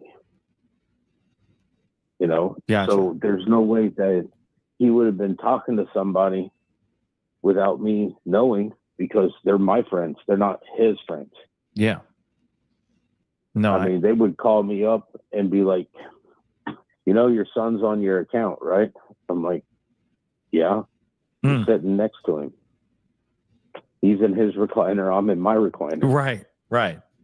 You guys are spending time together. He's playing there. Notice his son has a bedroom and his own recliner at Seth's house. I wonder if he had a place in the living room that was all his own for his mom's house. And I'm on my phone playing Call of Duty, and he's on the PlayStation playing Modern Warfare. Right on. I mean, I know what he's doing because I'm right next to him. Yeah. So it's like any conversations or anything that he didn't have the headphones. Right. So, and it's a PS4, it's not a PS5, so it doesn't pick up your stuff through the remote or anything. Yeah. So it's like, only way he would have had contact with any of them is if he had headphones on, and I made him not wear headphones because you're not going to talk to random people. Right. You don't know who, and I explained to him, you don't know who these people are. They could tell you one thing, and they could be some guy that's like in his 50s or something looking for some kid. Yeah. No kidding. Yeah. Those internet streets are dangerous, man. Those internet streets are dangerous. These internet streets are dangerous for adults, let alone children. So let's talk about outside of the internet. Did he ever express any issues about his home environment at all? Not at his mom. He never expressed anything about his mom and dad's stepfather's place. Okay. He liked the dogs. You know, he was supposed to come live with me at the end of school. Summer break, he was supposed to move in with me full time. This was the first time, I believe, that we learned about Seth. Now, remember, all of this happened before we were involved in this case. This had already transpired, I think, a day before we started running this case as a full case. I want to say we were in it from the beginning, and I was running it with other shows like we were doing today about some of the other people we've got on the tail end of this. And it wasn't a main feature on the channel. It was just kind of a story we were covering very lightly, and that lightliness started changing. I want to say around pretty much at the time that Chronicles of Olivia dropped her video. The changes in the story were so profound by Chronicles of Olivia, it was hard to ignore the major inconsistencies in their story. It's like the whole story just changed overnight. There was so much stuff added to the story that we had never heard before. And so that was really the change, but we didn't get involved in this case. And I think we only ran a minor story on it on the 12th, March 12th is when I don't even think I had a thumbnail with his photo on it. Because it was just a side story that we were doing. And then it's become, what it has become now. We had no clue who Seth was, who Chris and Katie were at this time, That's what's so crazy. But one thing that was very notable to me when I was first entering this case was the emotion, the grief-stricken father, and then the polar opposite of the mother that gave this child birth, and just oddities. And I was praying, I'm like, good Lord, I went back and looked at the transcript of that March 12th, and I'm like, good Lord, please don't tell me this is going to be another case like this, or God help me, for starting to think this way. You know what I'm saying? Like, it was a situation that I was praying wasn't going to come true. And we were just monitoring the case, trying to really reserve ourselves on what could be, but we were already seeing red flags at the very beginning, and I was trying to find a way to dismiss them. And by Chronicles of Olivia, that was it. I knew without a doubt something is not right here. The story should not change this much. And it changed. It changed drastically. We now had aunts and cousins going to BJ's. Then we had her now, instead of 3 minutes to call her husband, it was in a minute to call her husband. And then she gets in her car and starts driving around. We had never heard any of these details before that. And that was almost a month into the case of her son. It was just so profound. It was hard to ignore. Oh, wow. He was supposed to. Oh, wow. This is this is what both me and him have wanted for years. Yeah. Yeah. No, I understand that. And now you're out looking for him. Now I gotta find him so he can come live with me. Yeah. Yeah, I understand. Yeah, and I get that crazy country gal, the first interview, but see, for me, I didn't know about that interview.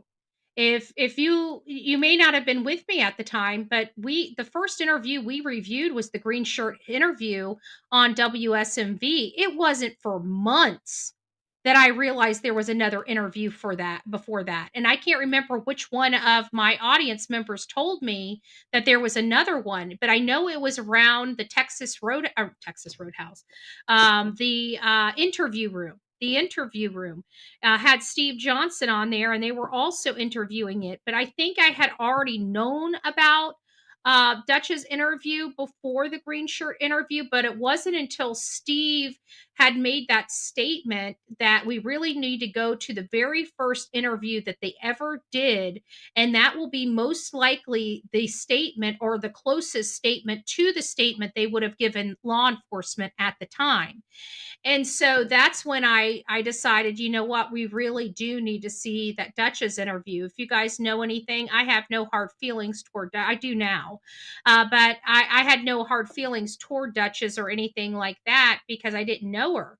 But apparently, some people have sent me screenshots of Facebook messages going back quite a while of her saying some not so gracious things about me, even though I've never even spoken to the lady. And I just, that kind of rubbed me the wrong way. And now that I know who she is, who her character is, I don't want anything to do with it. So yeah, there is some, tension there. So I didn't really want to play her stuff on my show because I don't like giving people like that plugs. But she is an integral part of this case because she was the one that got the very first interview. Albeit to me was very unprofessional. She wouldn't ask the questions and she wouldn't let them answer. When there was dead silence, she wanted to give them multiple choice. And I'm like, this is somebody that it just doesn't know what she's supposed to be doing.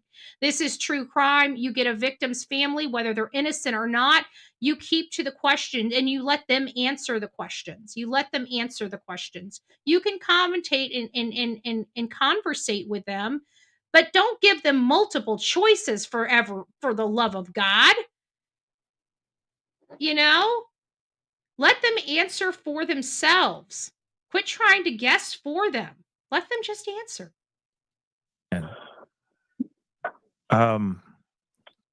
Of course, I'm not trying to point any blame or anything of that sort.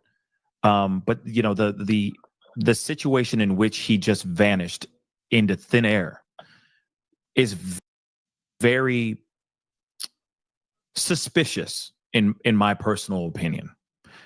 What are your thoughts as far as him vanishing in the way that he did vanish?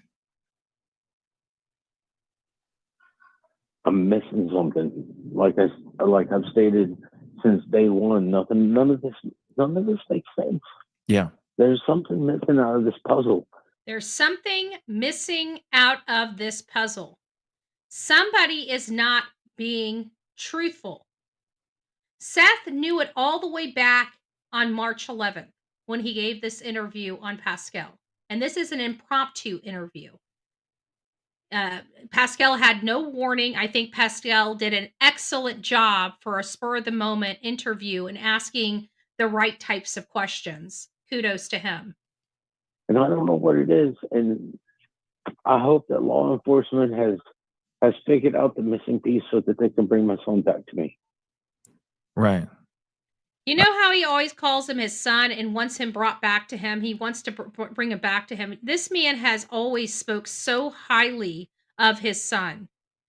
So highly of the love he had for his son, the love he has for his son, the want for his son to come home. His plea has never changed. His heart has never changed. His tenacity has never changed. And his story has never changed. I totally understand that.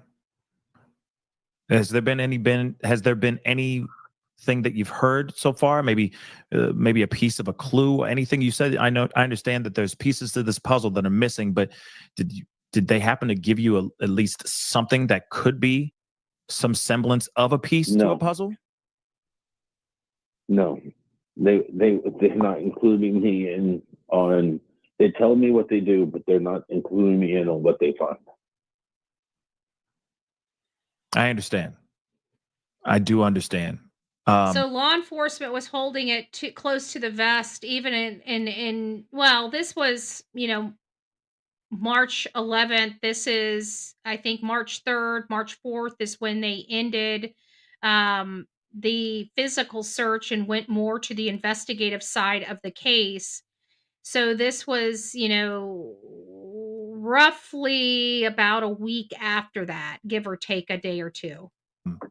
Especially with your with your experience, of course, being a police officer as well.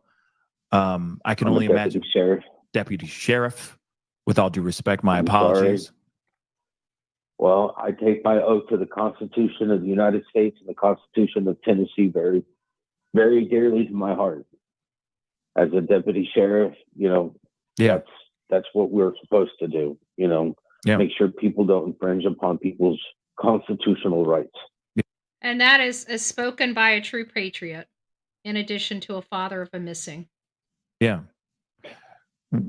I got a few more questions. What was the last time you had a conversation with Sebastian? How Thursday. It was Thursday. Okay. So you Thursday before he left. Before he disappeared, or you mean before he left? Yeah. Okay. So before he left. Okay. I mean, because he's gone. Right. I mean, he's gone. Right. He's left. So, but how he either often left the house of his own free will, or he didn't. See, his father was not being a pushover, even at this early. He knew there was a possibility of an alternate story that wasn't being told because things weren't making sense. And if he went outside, No. I don't know what happened to him. Absolutely. So then let me ask you this then. Did you guys correspond or at least make phone calls often? Like, was it a daily thing, or would it be sporadic every once in a while you get a chance to talk to Sebastian? I'm just curious about the rhythm here, because it seems like Thursday and then it's just flatline, no communication whatsoever. So how often were you actually corresponding with your son? I called him Thursday. I don't call him on Friday, Saturday, or Sunday because he's with his mom. Right. That way, when I have him Friday, Saturday, and Sunday, it's just a mutual thing. Yeah. So that makes sense. On the weekends, throughout the week, he calls them. On the weekends, his mom has them. He doesn't bother them, and so that on the weekends he has them, they don't bother him. Other than that, normally I would call him every day or every other day at about 3:30 because he would be home from school by then and either be working on his homework, or if he didn't have any homework, he was doing chores that his mom had him doing. Gotcha. And I would call him to ask him how school was. Normally we would talk for maybe 2 or 3 minutes. Yeah. And it was routine. Call him up. How was school? Did your mama leave you any chores? Yeah. So, but this was a Monday through.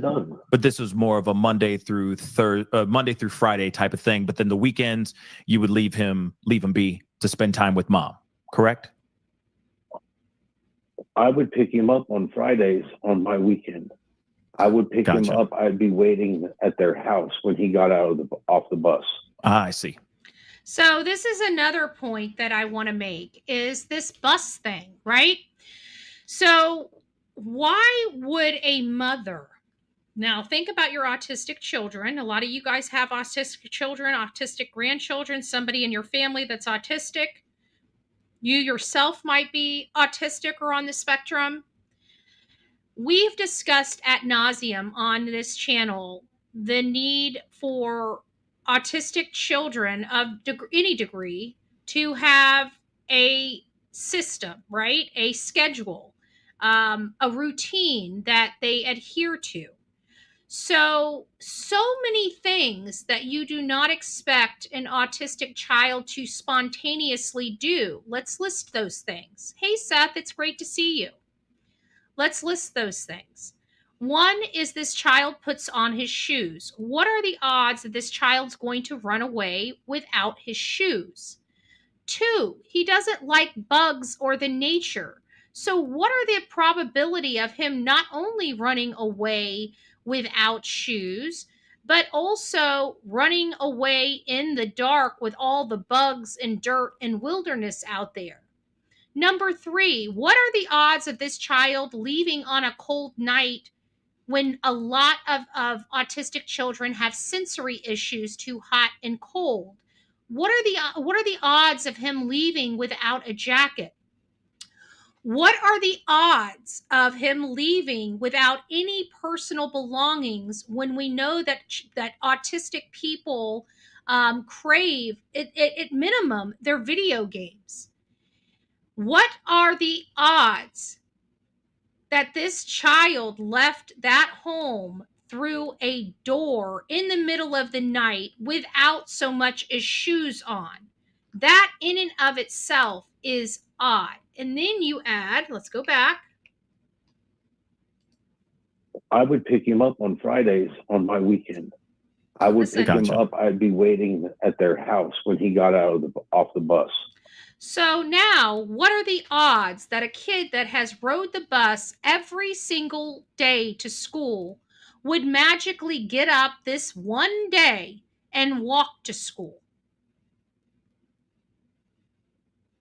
These are not just one spontaneous act that a child that has a very specific routine would break all of these routines that he has done his entire life just one day. Out of the blue, spontaneously. It doesn't make sense. Let's keep going. I see. But this weekend was not your So weekend. Or this particular weekend was that not your weekend, right? No, that was his mama's weekend. Gotcha. You know, wow. Okay, I do have to ask you this, and maybe you know, maybe you don't know.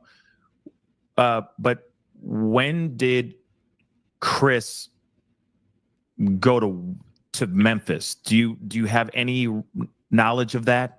Now, I am going to say this. He's about to say something that we've heard before, but we didn't quite understand it. And thank you. Sebastian was never known to sleepwalk either. So let's listen to this. I've got something to say about this. When he actually left for that job on Monday? Well, I don't think he left Monday. I think he'd already been there all week. So he was out there all weekend. From what you all week? Oh wow. Okay, that's interesting. So he was gone all week.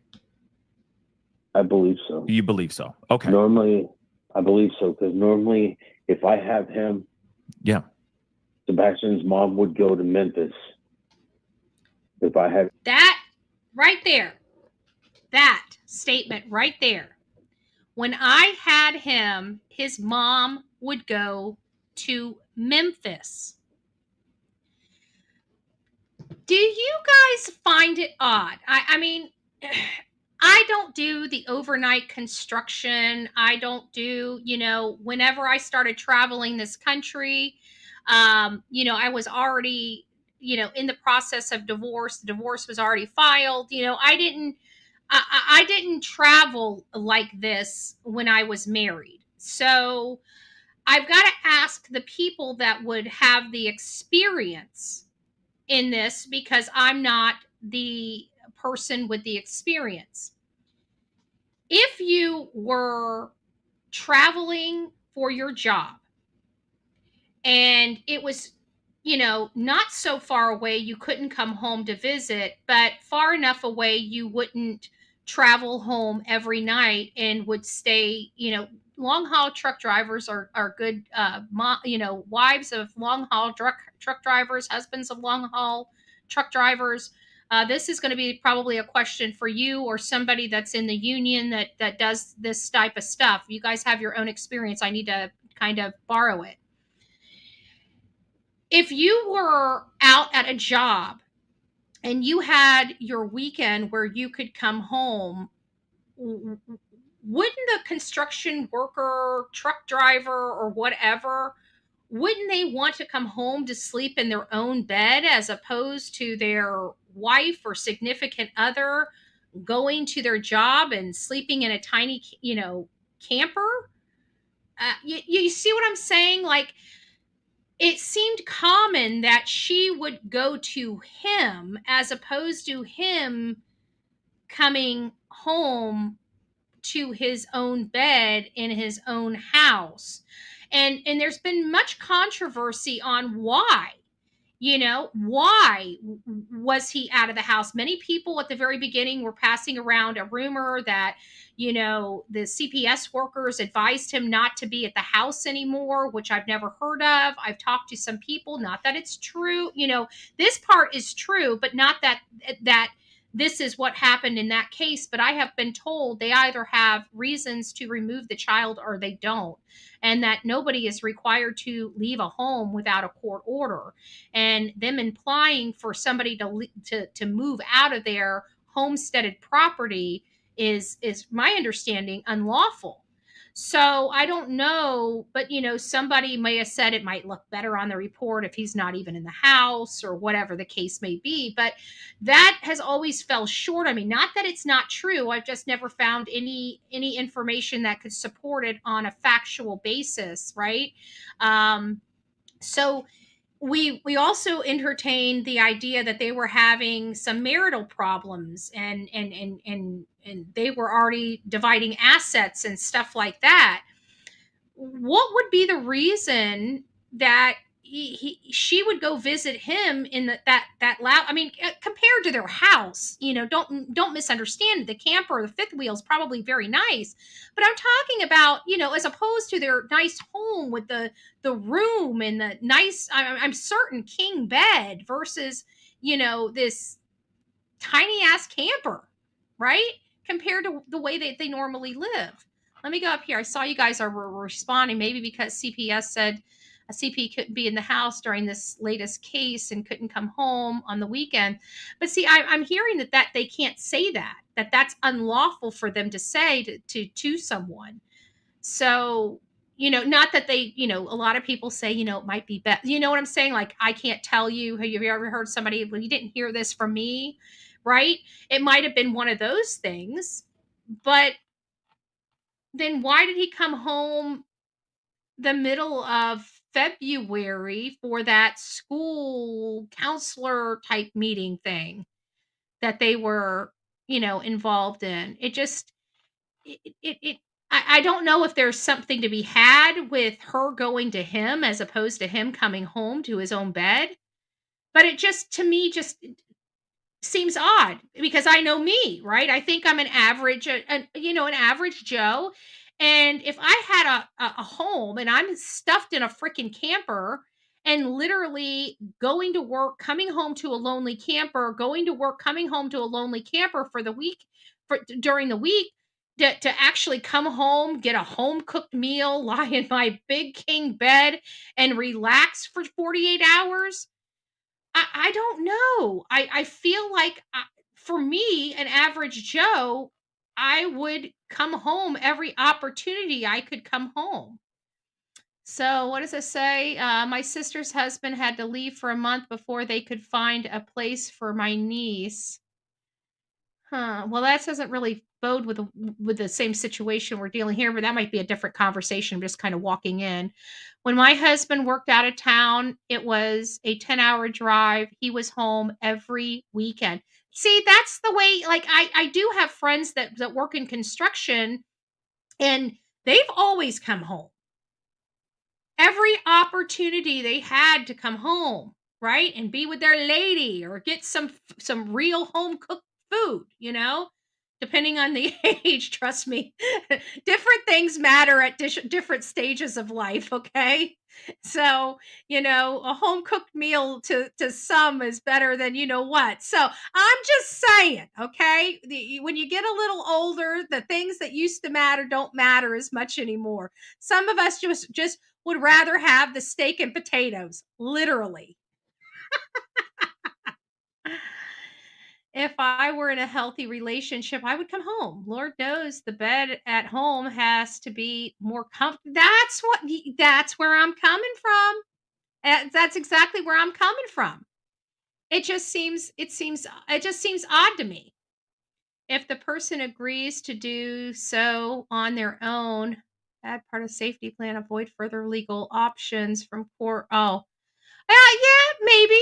But this is the problem I had is I heard that statement from a CPS worker guiding them is improper and goes against every single one of their rules. And again, I would entertain more social workers. Now, I did speak to one here in Florida. I know the laws are different from state to state. Oh, and that brings me up to another question. Don't let me forget to go over this once we're done with this. Somebody asked, is the criteria of the Amber Alert different from state to state? We have the answer to that.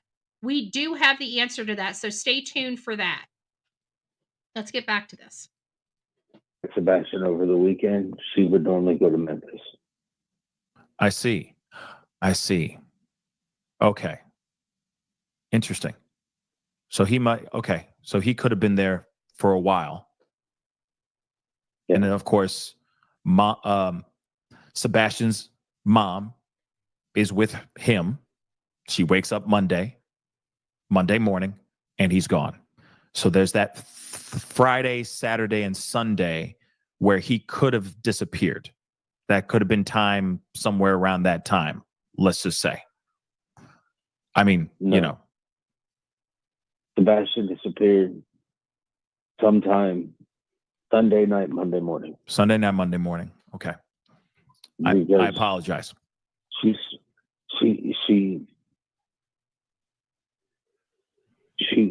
There's evidence, there's video proof of Sebastian with Katie Sunday evening. So this is the first time we were learning about, because a lot of people were starting. I know it takes a while to go back. Some of you guys may not even have been paying attention to this case way back when, but there was some controversy on whether Sebastian ever,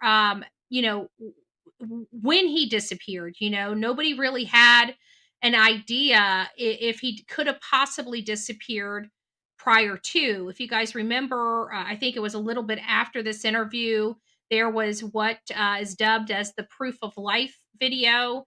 And that's when law enforcement had called Katie and Seth. Chris was not there, and showed them the video that Sebastian was at the Texas Roadhouse. Now, he only saw the portion of Sebastian, from my understanding, from my recollection of him walking out of the Texas Roadhouse and the timestamp of him walking out of the Texas Roadhouse, but nothing else. So I remember his commentary being something to the effect of, yes, I've seen the video, and I think it was on Dolly Vision, to be honest with you. And I couldn't remember what verbatim Seth had said, but it was something like he didn't seem as happy as I would expect him to be after eating a nice dinner like that. And it's because when they have great times, when they go out, they're laughing, they're joking, and everything. And you guys see how Sebastian appears. He had his ears covered up when he got out of the vehicle. He had his hands in his pants. You guys observed his behavior eating food. Him leaving, he kept his hands in his pants, kind of crumpled up. And it also brings me back to a statement Mr. Proudfoot had said on Smiley's Story World about when Sebastian got angry. One of my questions, and Smiley's Story World did ask him, it's like, did he have, because I was just learning about, to be honest with you, I was just learning about autism and the complexity of it, how the spectrum is so wide. It's a range, like a huge range of, from all the way from nonverbal to high functioning autistic people that are almost Einstein-esque. So there's a wide range. But Chris had said to that question about what are his outbursts like and what would trigger an outburst. And he described Sebastian, he would get in a strong stance and put his fist down by his side. Does anybody remember that comment that was made? I know exactly where it was. It was on Smiley's Story World. Do you guys remember hearing him say that? If you do, just put a thumb, whatever, or one, a 2 in the chat if you didn't hear him say it. so I can engage if I need to go find that and show that to you guys. But anyways, was that why his hands were in his pocket? Has anybody looked to see if his hands were balled up in a fist in his pocket or if they were just in the pocket? Because I would be interested in finding that out, because if they were balled up, then that is what Chris described as outburst-esque, or I would think that that's going to start triggering a possible outburst or meltdown. Did anybody check that? I didn't, but it was just coming to me as we're listening to this about that stance out of the Texas Roadhouse, and it was all because I was explaining they at this point didn't even know whether when he really, I mean, we know what they were saying when he left, but we didn't know because nobody had seen the last time his dad had spoken to him was on a Thursday, and then he went to school on a Friday. They knew that that was confirmed, but from Friday to Sunday, this time outside of the mom and dad saying he was okay. So that's what prompted that proof of life video from law enforcement. There, flat, it appears in the pocket. Okay, great. Yeah, great. Thank you guys for checking. I was just curious because it prompted that conversation. So I didn't even think to look at it. So we've got that. They've got that in real time. His hands were flat in the pocket, no fists. So it didn't seem like he was in a stance, but he still wasn't happy. He still didn't appear happy like his father had described many of their meals when they left. So it was just something he had pointed out that I just remember off the top of my head. Are there cameras in the house or around the actual house? So he says no. If you guys notice, he says no, and he says no pretty quickly related to the cameras in or around the house. So again, it comes back to this unscrupulous PI passing around that there was a 24-hour camera on their garage. If that was true, then why did nobody know that there was a camera out there? It's odd, but I digress. Let's finish this up. Oh no! I went to the next one. Let me go back. Hopefully it saved my spot. You did. I apologize.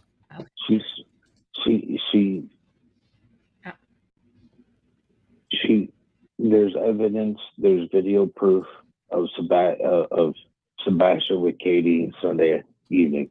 Are there cameras in the house or around the actual house? They went to dinner. Gotcha. So he's letting him know that that's where the cameras came from. It came from dinner, not from around the house. So they did go to dinner on Sunday.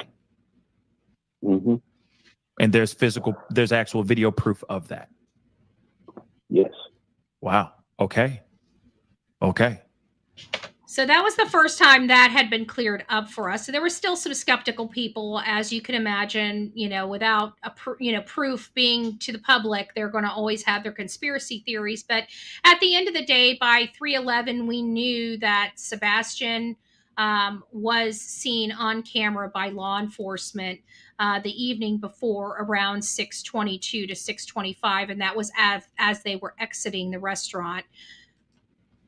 Wow. Well, Seth, do you have anything that you want our listeners to know about the search about Sebastian? Anything that can help in finding him? I just ask people, keep your head up and your eyes open. If you see him, please call 911. Yeah. Oh, coming in the chat. What's going on here? I see Detective Whiskers. Congratulations, Detective Whiskers, for the new arrival. Grandbaby number 7. We want to give a big congratulations to Detective Whiskers. Again, I know that this has been a long time coming. I'm so glad you got to meet your Your grandson. There we go. I'm having a hard time spitting it out. So congratulations. Another round of applause to you, Detective Whiskers. And I know that baby boy is going to get a lot of love and attention and absolutely spoiled rotten like no other grandma could. So congratulations again. We have a new bullhorn in the family. A baby bullhorn in the making. A baby bullhorn in the making. God bless you and God bless your family. You know, if he's hungry, give him some food. If you see him outside your house, do not let him in your house. Call 911. Get him something to eat. Get him something to drink. Can I ask? I'm pretty sure he's starving. Right. Do you mind me asking one more question? I know. I was just trying to wrap. He goes, I'm sure he's starving. You know, like he's caring about his son's well-being. The polar opposites are hard to dispute. They're just hard to dispute. It up with you, but I got one last question. Because I know that he was on medication as well. Was there any possible medication that he took that could give him some sort of mental break or some sort of psychotic break where he would just wander off without shoes on in the middle of the night? I have no idea. I've asked TBI and Sumner County to check to see if that is, and nothing. And he's never done anything like this before, correct? Cool. Yes, sir. Okay. Not out of spite or out of anger, out of protest. He's never done anything like just leave or walk off or anything like that out of just being a teenager with angst, you know? I love my son. I love my son a lot. And I have thoroughly aggravated him at different points in times. Of course. Because I'm his dad. I was going to say, you're not a dad if you're not doing that. You know what I mean? And he has never once walked out my front door. No matter how mad I've made him. Yeah. You know, he has stormed off to his room. He has sat there and I don't want to talk to you. And I'm like, well, you can get over it. I'm your dad. Yeah. And I'm going to. And we all know those types of relationships with our children. I don't know one parent that raises their hand and says they had it easy with their child, especially through, these times, right? The teenage times. That's when you get all the back talk, right? You think you're over it after the terrible twos when they learn the word no and jerk their hand away. Well, you got another round when they become teenagers. And so, there's not, I don't know if there's a parent or a child in this world that haven't raised their voice to one another. To talk to you whether you want to talk to me or not. Yeah, absolutely. You giving me an attitude? Go load the dishwasher. Right. You know? Yeah. Absolutely. Your attitude ain't going to stop the fact that you live in this house and there's things that need to be done. Yeah. See, and he's teaching his son responsibility. We don't hear these types of conversations, especially at this time. If you go back to the conversations, it's all about other people, themselves, but definitely not, the spotlight's not on Sebastian. This man has talked lovingly. He just wants his son back. He's sick about everything. Yeah. You know, I've taught him that don't let people get you mad or angry. Yeah.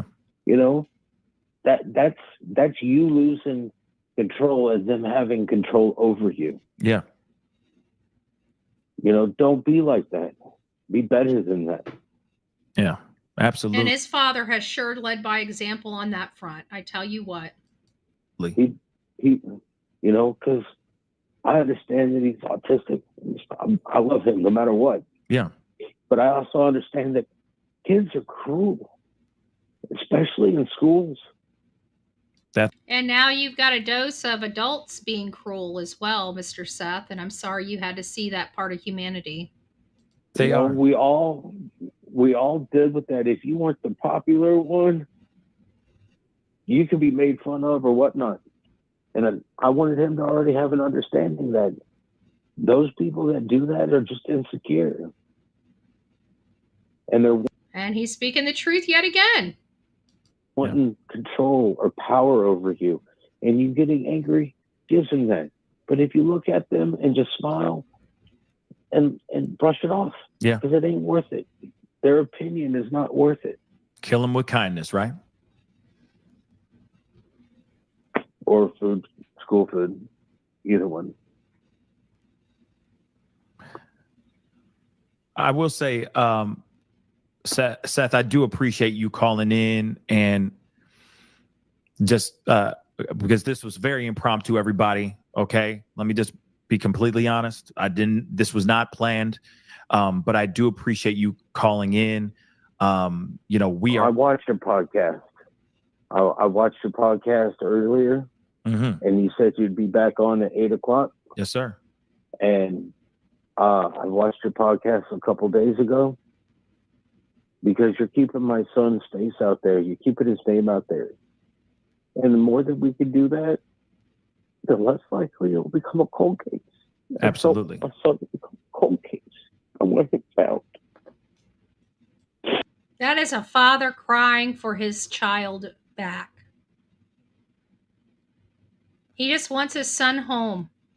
All the way back then, over a year ago, all he has talked about was bringing his son home, wanting his son back, talking about how they had planned to be, live full time together. Full time together. He just wants his boy home. He wants his boy home just as much now as he wants, probably more now. Because it's been over a year. I can't imagine. I truly can't imagine. And he is still leading the charge on bringing his son home while two military-trained parents sit out.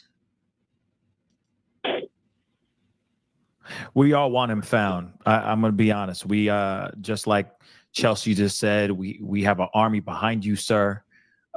People are putting in a lot of green heart emojis in the chat right now. People are really showing a lot of love. Discerning just said, we in Hendersonville are behind you, Seth. We are with you. That's what she said. There's a lot of people here that are praying for his safe and swift return. Amen to that. Amen to that. Thank you, Pascal. That was great. We forget about these things. We don't go back to these things enough. It's something that we need to remind ourselves. We need to remind ourselves where we came from and where we are today. Guys, looking back then and looking now, we have a lot of answers that we didn't have back then. This is a good thing, because if we have this many answers, which don't even amount to what law enforcement must have, right? They must have more. But the question has always been asked, do they have more today than they did on February 26th? And I can say after that interview, if we do, they do. So that is a step in the right direction. There were several goals of this channel when we got started. And one of those goals is to open up a good line of communication with law enforcement and the father of this child, Sebastian Wayne Drake Rogers. The other goal was to get him the answers of whether they're further along than they were on February 26th, which went unasked or unanswered for a significant amount of time. While I don't know whether they have ever answered that question, I would like to answer that question in part for Seth. And it's just a common sense statement.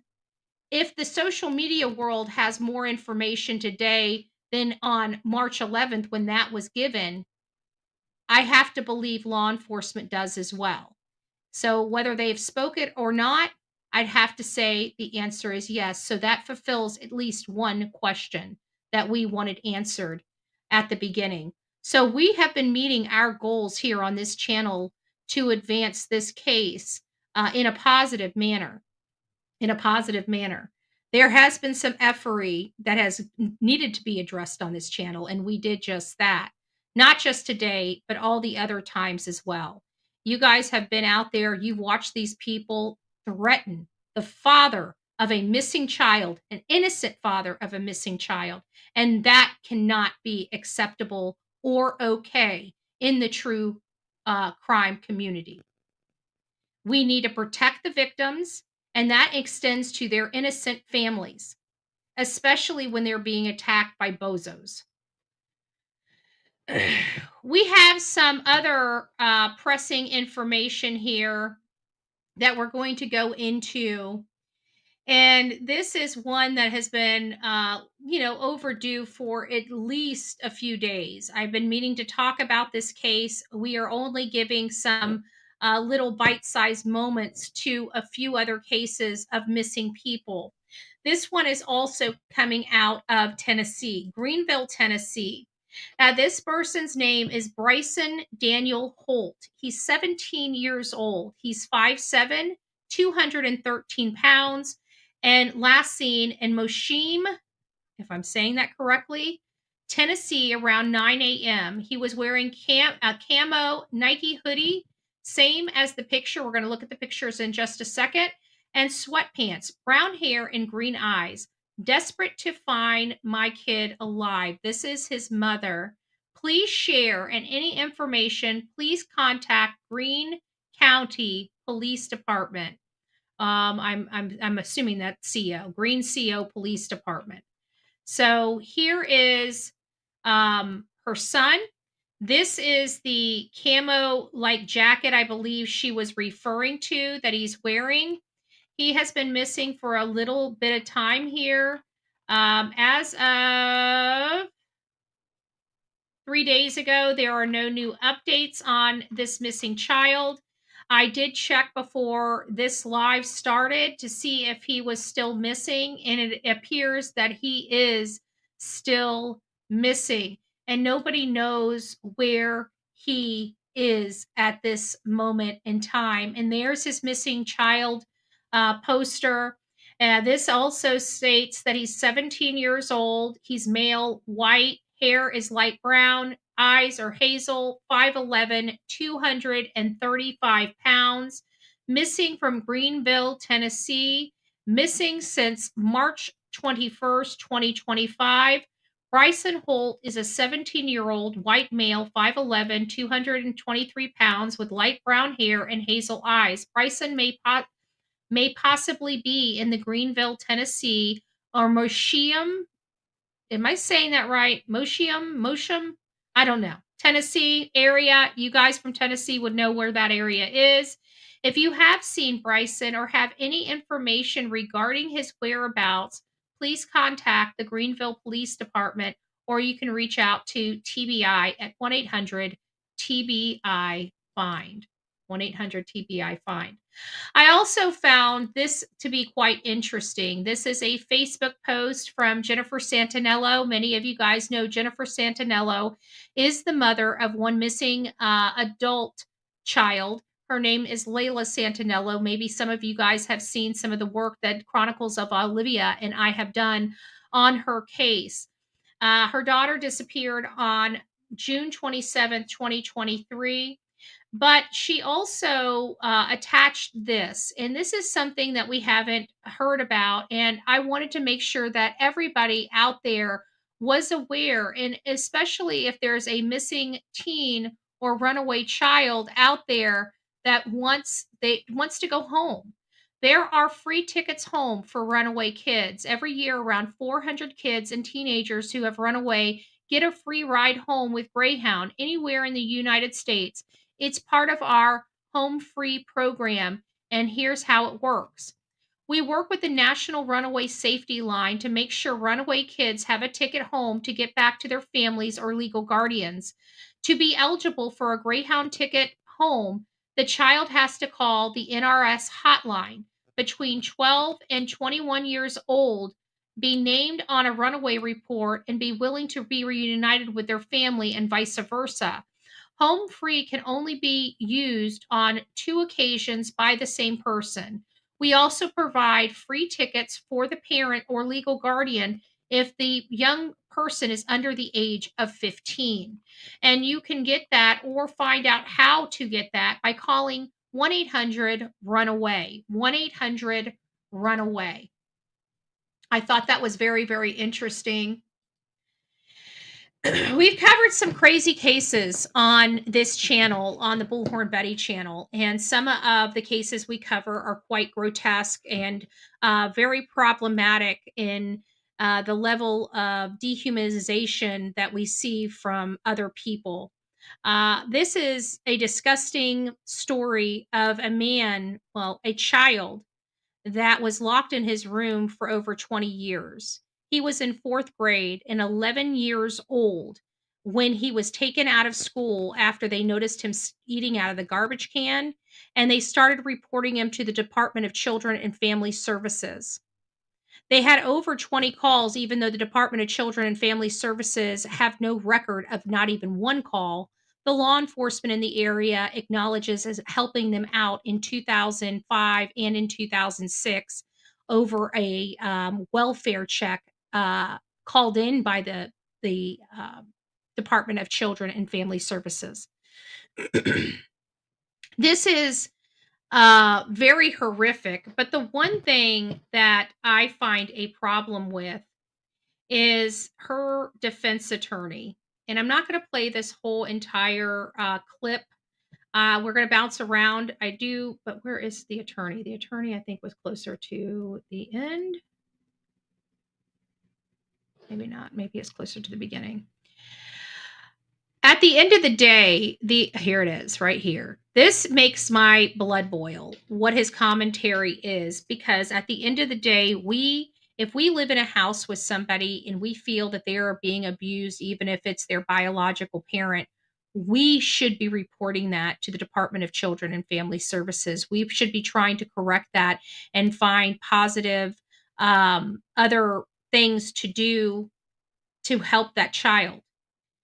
And so his excuse for this going on is despicable in and of itself. And it's trying to pass a buck to a deceased person. Now, I'm not saying the deceased person did not have culpability in the abuse of this now 31 or 32-year-old man, but this is unacceptable because he passed away in 2024, and this 32-year-old man was on his deathbed.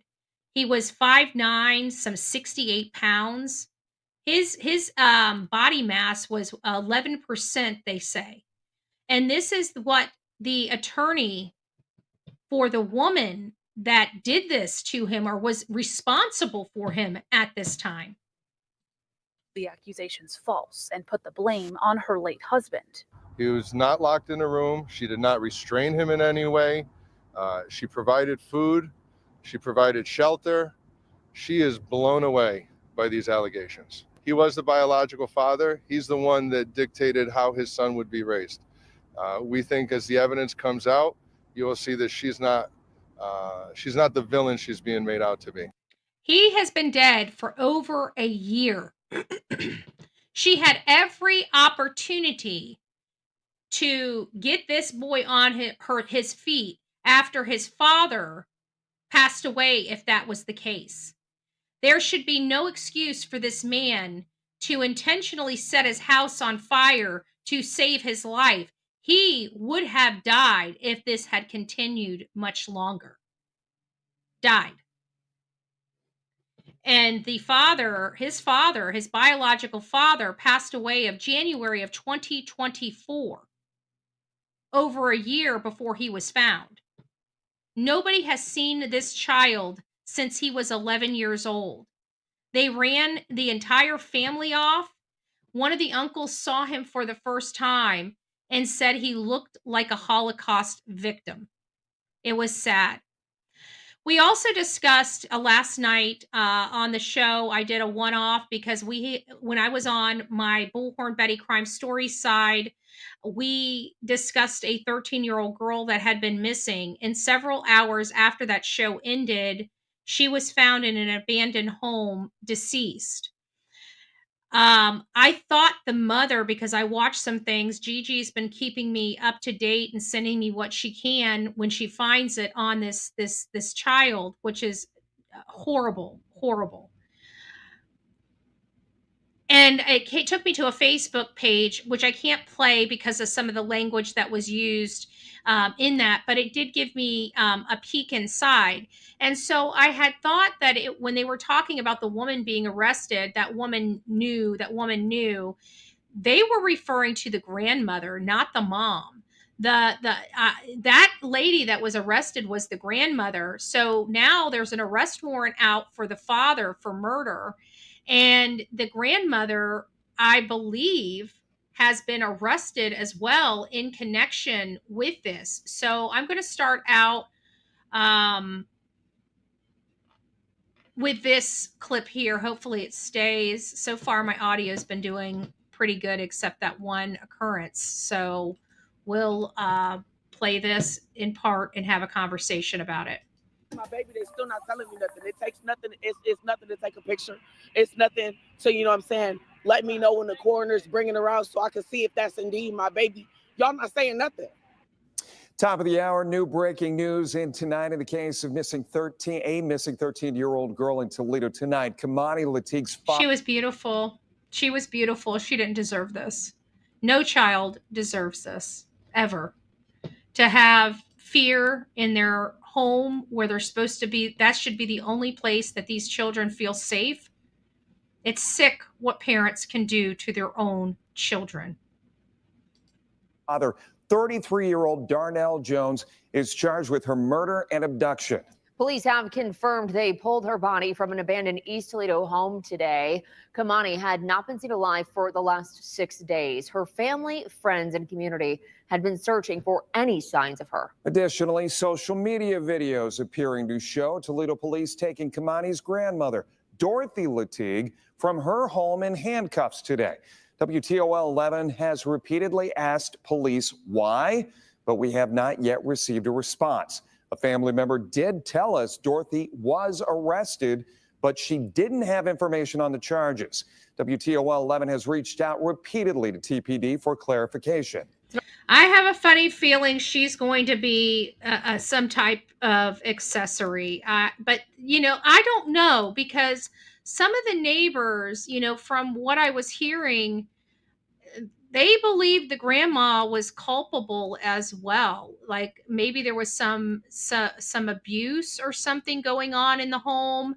I don't understand. It sounds like she was at her mom's house, and I'm confused on what transpired, because apparently she was home. What her father told law enforcement at the beginning is she was home alone. She thought somebody was breaking in and called him, and he came over to sit with her. And that's what, and of course his story had changed multiple times, which is what gave law enforcement clues that he's not being forthright, and i.e. the abduction warrant was issued. So while the abduction warrant was issued, he's on the lam and people are searching for this child. It's unclear who actually came across this child's, you know, where she was. She was in an abandoned house and she was deceased. So at first there were no charges for the father, but those charges have been indeed upgraded to murder. Somehow along, when we were covering the story, he went to his grandmother's house or something to that effect. Grandmothers are the backstop. Grandmothers say something when they see something, in my opinion, yes. And so now I'm believing that this particular grandmother must be his mother. So for them to arrest her, they have to believe either she abused this child, or she's lied to law enforcement, withheld information, obstructed justice, or tampered with evidence, or was physically culpable in this child's homicide. So there's a number of reasons why, but I think the most important is making it public, because they can detain anyone for 48 hours. And maybe this is a way that they're trying to pull the father out of the shadows. It might be an effective tool to do that. I don't know, but it is possible. Tonight, police say the search for her body is over, but the search for answers continues. The story made headlines when Toledo police made this post on social media Tuesday, March 18th, 4:03 p.m. That's when the alert for missing 13-year-old Kamani Lateague went out. I usually get off of work at 9 o'clock. I made it home like 9:40. If you guys want to see the rest of that interview, you guys can. I just told you guys, there he is. There's Darnell Jones. Darnell Jones reportedly told police he saw his daughter late Sunday night. He claims she called and said she was afraid someone was trying to break into her grandmother's home. So it sounds like they were staying at the grandmother's home. I couldn't figure out it was the mom. So now that begs the question, where was mom? Why is this child staying at grandma's house? And that might be why they have the grandma up on charges or arrested her, is because she probably corroborated the story. And the story was inaccurate, that her granddaughter wasn't home alone. She was there during this, and she lied to law enforcement. I have a funny feeling that's going to be potentially more in line with what we're seeing here. But I think this was leakage from him.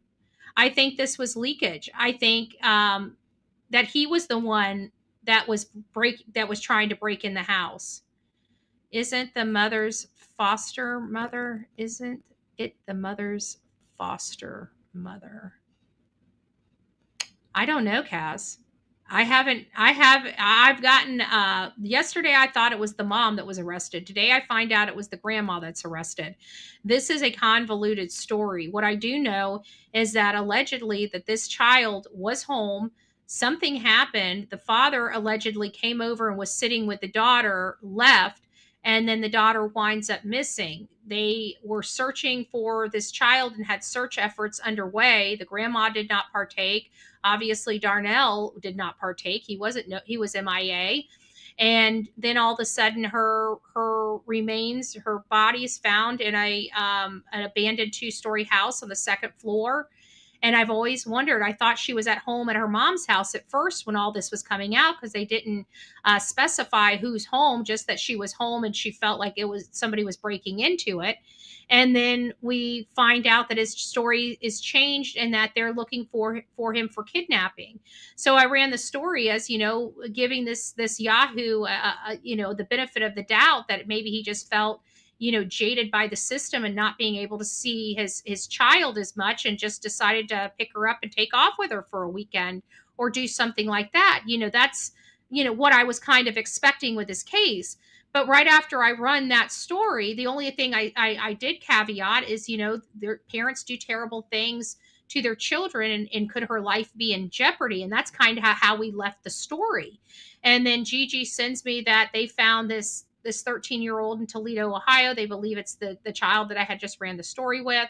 And then, Gigi also informed me that she posted this stuff on Facebook. I just missed it and sent it to me by email, but I missed it. I didn't pick up on it until it was during my searches of breaking news topics that this guy who had the kidnapping. And so we were watching it, and you guys watched the story.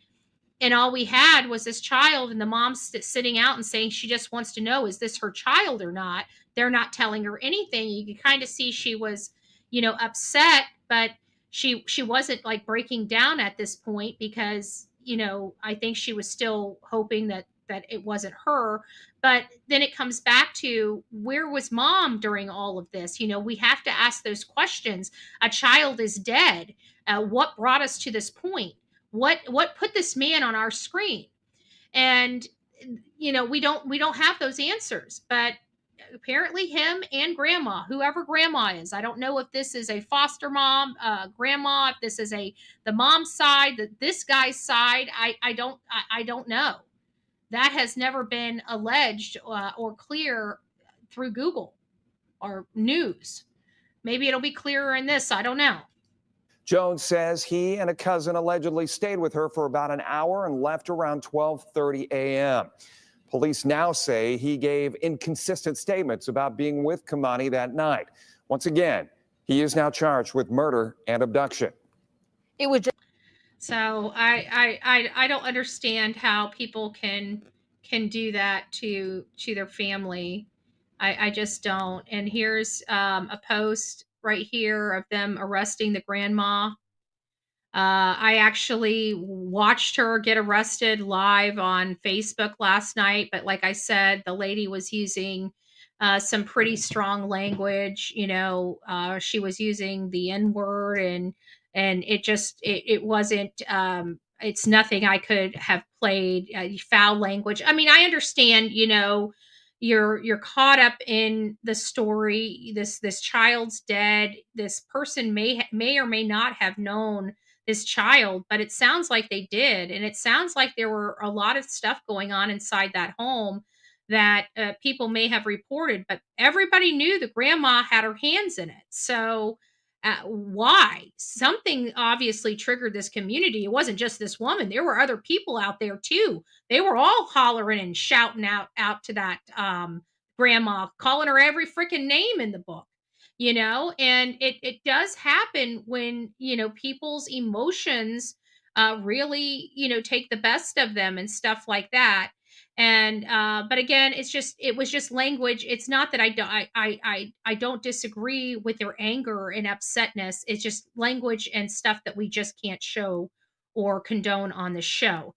But definitely understand their anger and grief, as to what happened. So, anyways, guys, that really is it. What is this? Utah nurse accused of faking patient's terminal cancer diagnosis to claim $1 million insurance policy. Good gracious, people. People. And I promised you guys before I ended this show, I would let you know there was a question asked whether or not the Amber Alert differs from state to state. I thought it was a consistent federal policy. That is incorrect. I was wrong on that. They say yes, while all states have Amber Alert system, the specific criteria for activating an alert can vary from state to state, though they are generally based on the Department of Justice's guidelines. So I'd like to know which ones differ from the guidelines, which one makes it more strict to get on the Amber Alert. But that's the broad answer to that question. So that led me to look in a little deeper. So I'm like, okay, if the states can differ from state to state, we need to specifically hone in on Tennessee. So this is what I've learned from Tennessee, and I'm pretty sure we've gone over this before, but just in case. And it says law enforcement agencies believe that the child is in immediate danger of serious bodily harm, or excuse me, serious bodily injury or death. There is enough descriptive information about the victim and the abduction for law enforcement to issue an Amber Alert to assist the recovery of a child. The abduction is of a child age 17 or younger. So why isn't this? There we go. Amber Alert. Let's read this. Here is how it's specifically written on the Tennessee Department, Tennessee.gov. In order to issue an Amber Alert, the following criteria must be met. The following. They have 4 criteria that you have to meet in order to get on Tennessee's Amber Alert. The person is 17 years of age or younger, and not or, and the child is in immediate danger or threat, of bodily injury or death, and not or, and there is a description of a child, the abductor or vehicle, and on a request from another state for activation, there is a direct and identified nexus to the state of Tennessee, and that information is conveyed to TBI at the time of the request. So all four of those have to be in the criteria, and that leads me to believe that law enforcement may have had those videotapes before they issued the Amber Alert. It is my belief potentially that they saw the flashlights. It is my belief, that they realize something more is going on here because of this strict criteria in Tennessee for them to be able to get on that Amber Alert system. They would have had to meet all those criteria for Sebastian to get on that, and that implies there was an abduction. And the only thing I can think that would imply that there's an abduction that has taken place is those 3 a.m. flashlights to that car. You see what I'm saying? Anyways, let me know what your thoughts are. Don't forget to like, share, and subscribe the Bullhorn Betty channel. I appreciate you guys taking an almost 3-hour ride with me. I feel like I didn't give you, a whole lot yesterday. Yesterday was, just a very busy, but crazy day. So I kind of had a plug in where I could plug in. I didn't have time to develop a show like this with presentation. It was more only commentary. So I thank you guys for all being there with me. I am going to be kind of mixing it up, doing some of those shows, doing some of these shows. It just keeps things a little different for me. And if it keeps things a little different for me, it keeps things a little focused for me, believe it or not. I don't really like working like this. I'm usually out in the field, but right now our field work has been kind of hampered a little bit because of the situation going on in Tennessee, but us also the budget necessary to deal with that. So everything comes in stages. We'll get everything back to where it needs to be in due time. But this has just been a work in progress at best. So bear with me. We're getting it out. But I hope you guys enjoyed this show. Enjoyed learning a little bit of new information. We're focusing on Seth a little bit here because I think it's important we remember all the ugly and nasty that the mom and stepfather have done, but we have to remember why we are all here. And I'm sorry, the reason why most of us are here is because the work that his father, Seth Rogers, has done, keeping this case out in the forefront, working with anybody and everybody that can keep his son's name alive. You are here. You here following this case is most likely a product of work that Seth has done or put in place. So, let's just bring it back to the victims. We have to remember it's about these victims. It's about learning about these cases. It's about learning about the ins and outs of the Amber Alert, having discussion topics that are positive and meaningful and things that will help elicit people coming forward and work on bringing some new information to light. That's what we need in this case. So, guys, thank you. Rock it out with your coffee beans out. Don't forget to be fearless. If you see something, say something. An ounce of prevention is worth a pound of cure. I also wanted to go. I didn't see all these things come in, so I want to thank you, beautiful people. Sorta Morta gifted a Bullhorn Betty membership. Melanie gifted a Bullhorn Betty membership. Thank you for those that received those, and thank you for you ladies for gifting those. Serenity says, I was beside myself and emotional when my adult son was stranded in a snowstorm in a town up the road. I knew where he was, but could not go rescue him. He got an Uber, a lift home. Thank God. Amen to that. You know, that's, you know, we all have had experience of, you know, our children disappearing, or even in their older days, you know, when they're teenagers and going over to their friends and not telling mommy and daddy where they are, or them borrowing the family car and not coming back on time. And you guys have that panic, that sheer panic that something happened to them, that they crashed the car, you know, just those emotions you go through as a parent.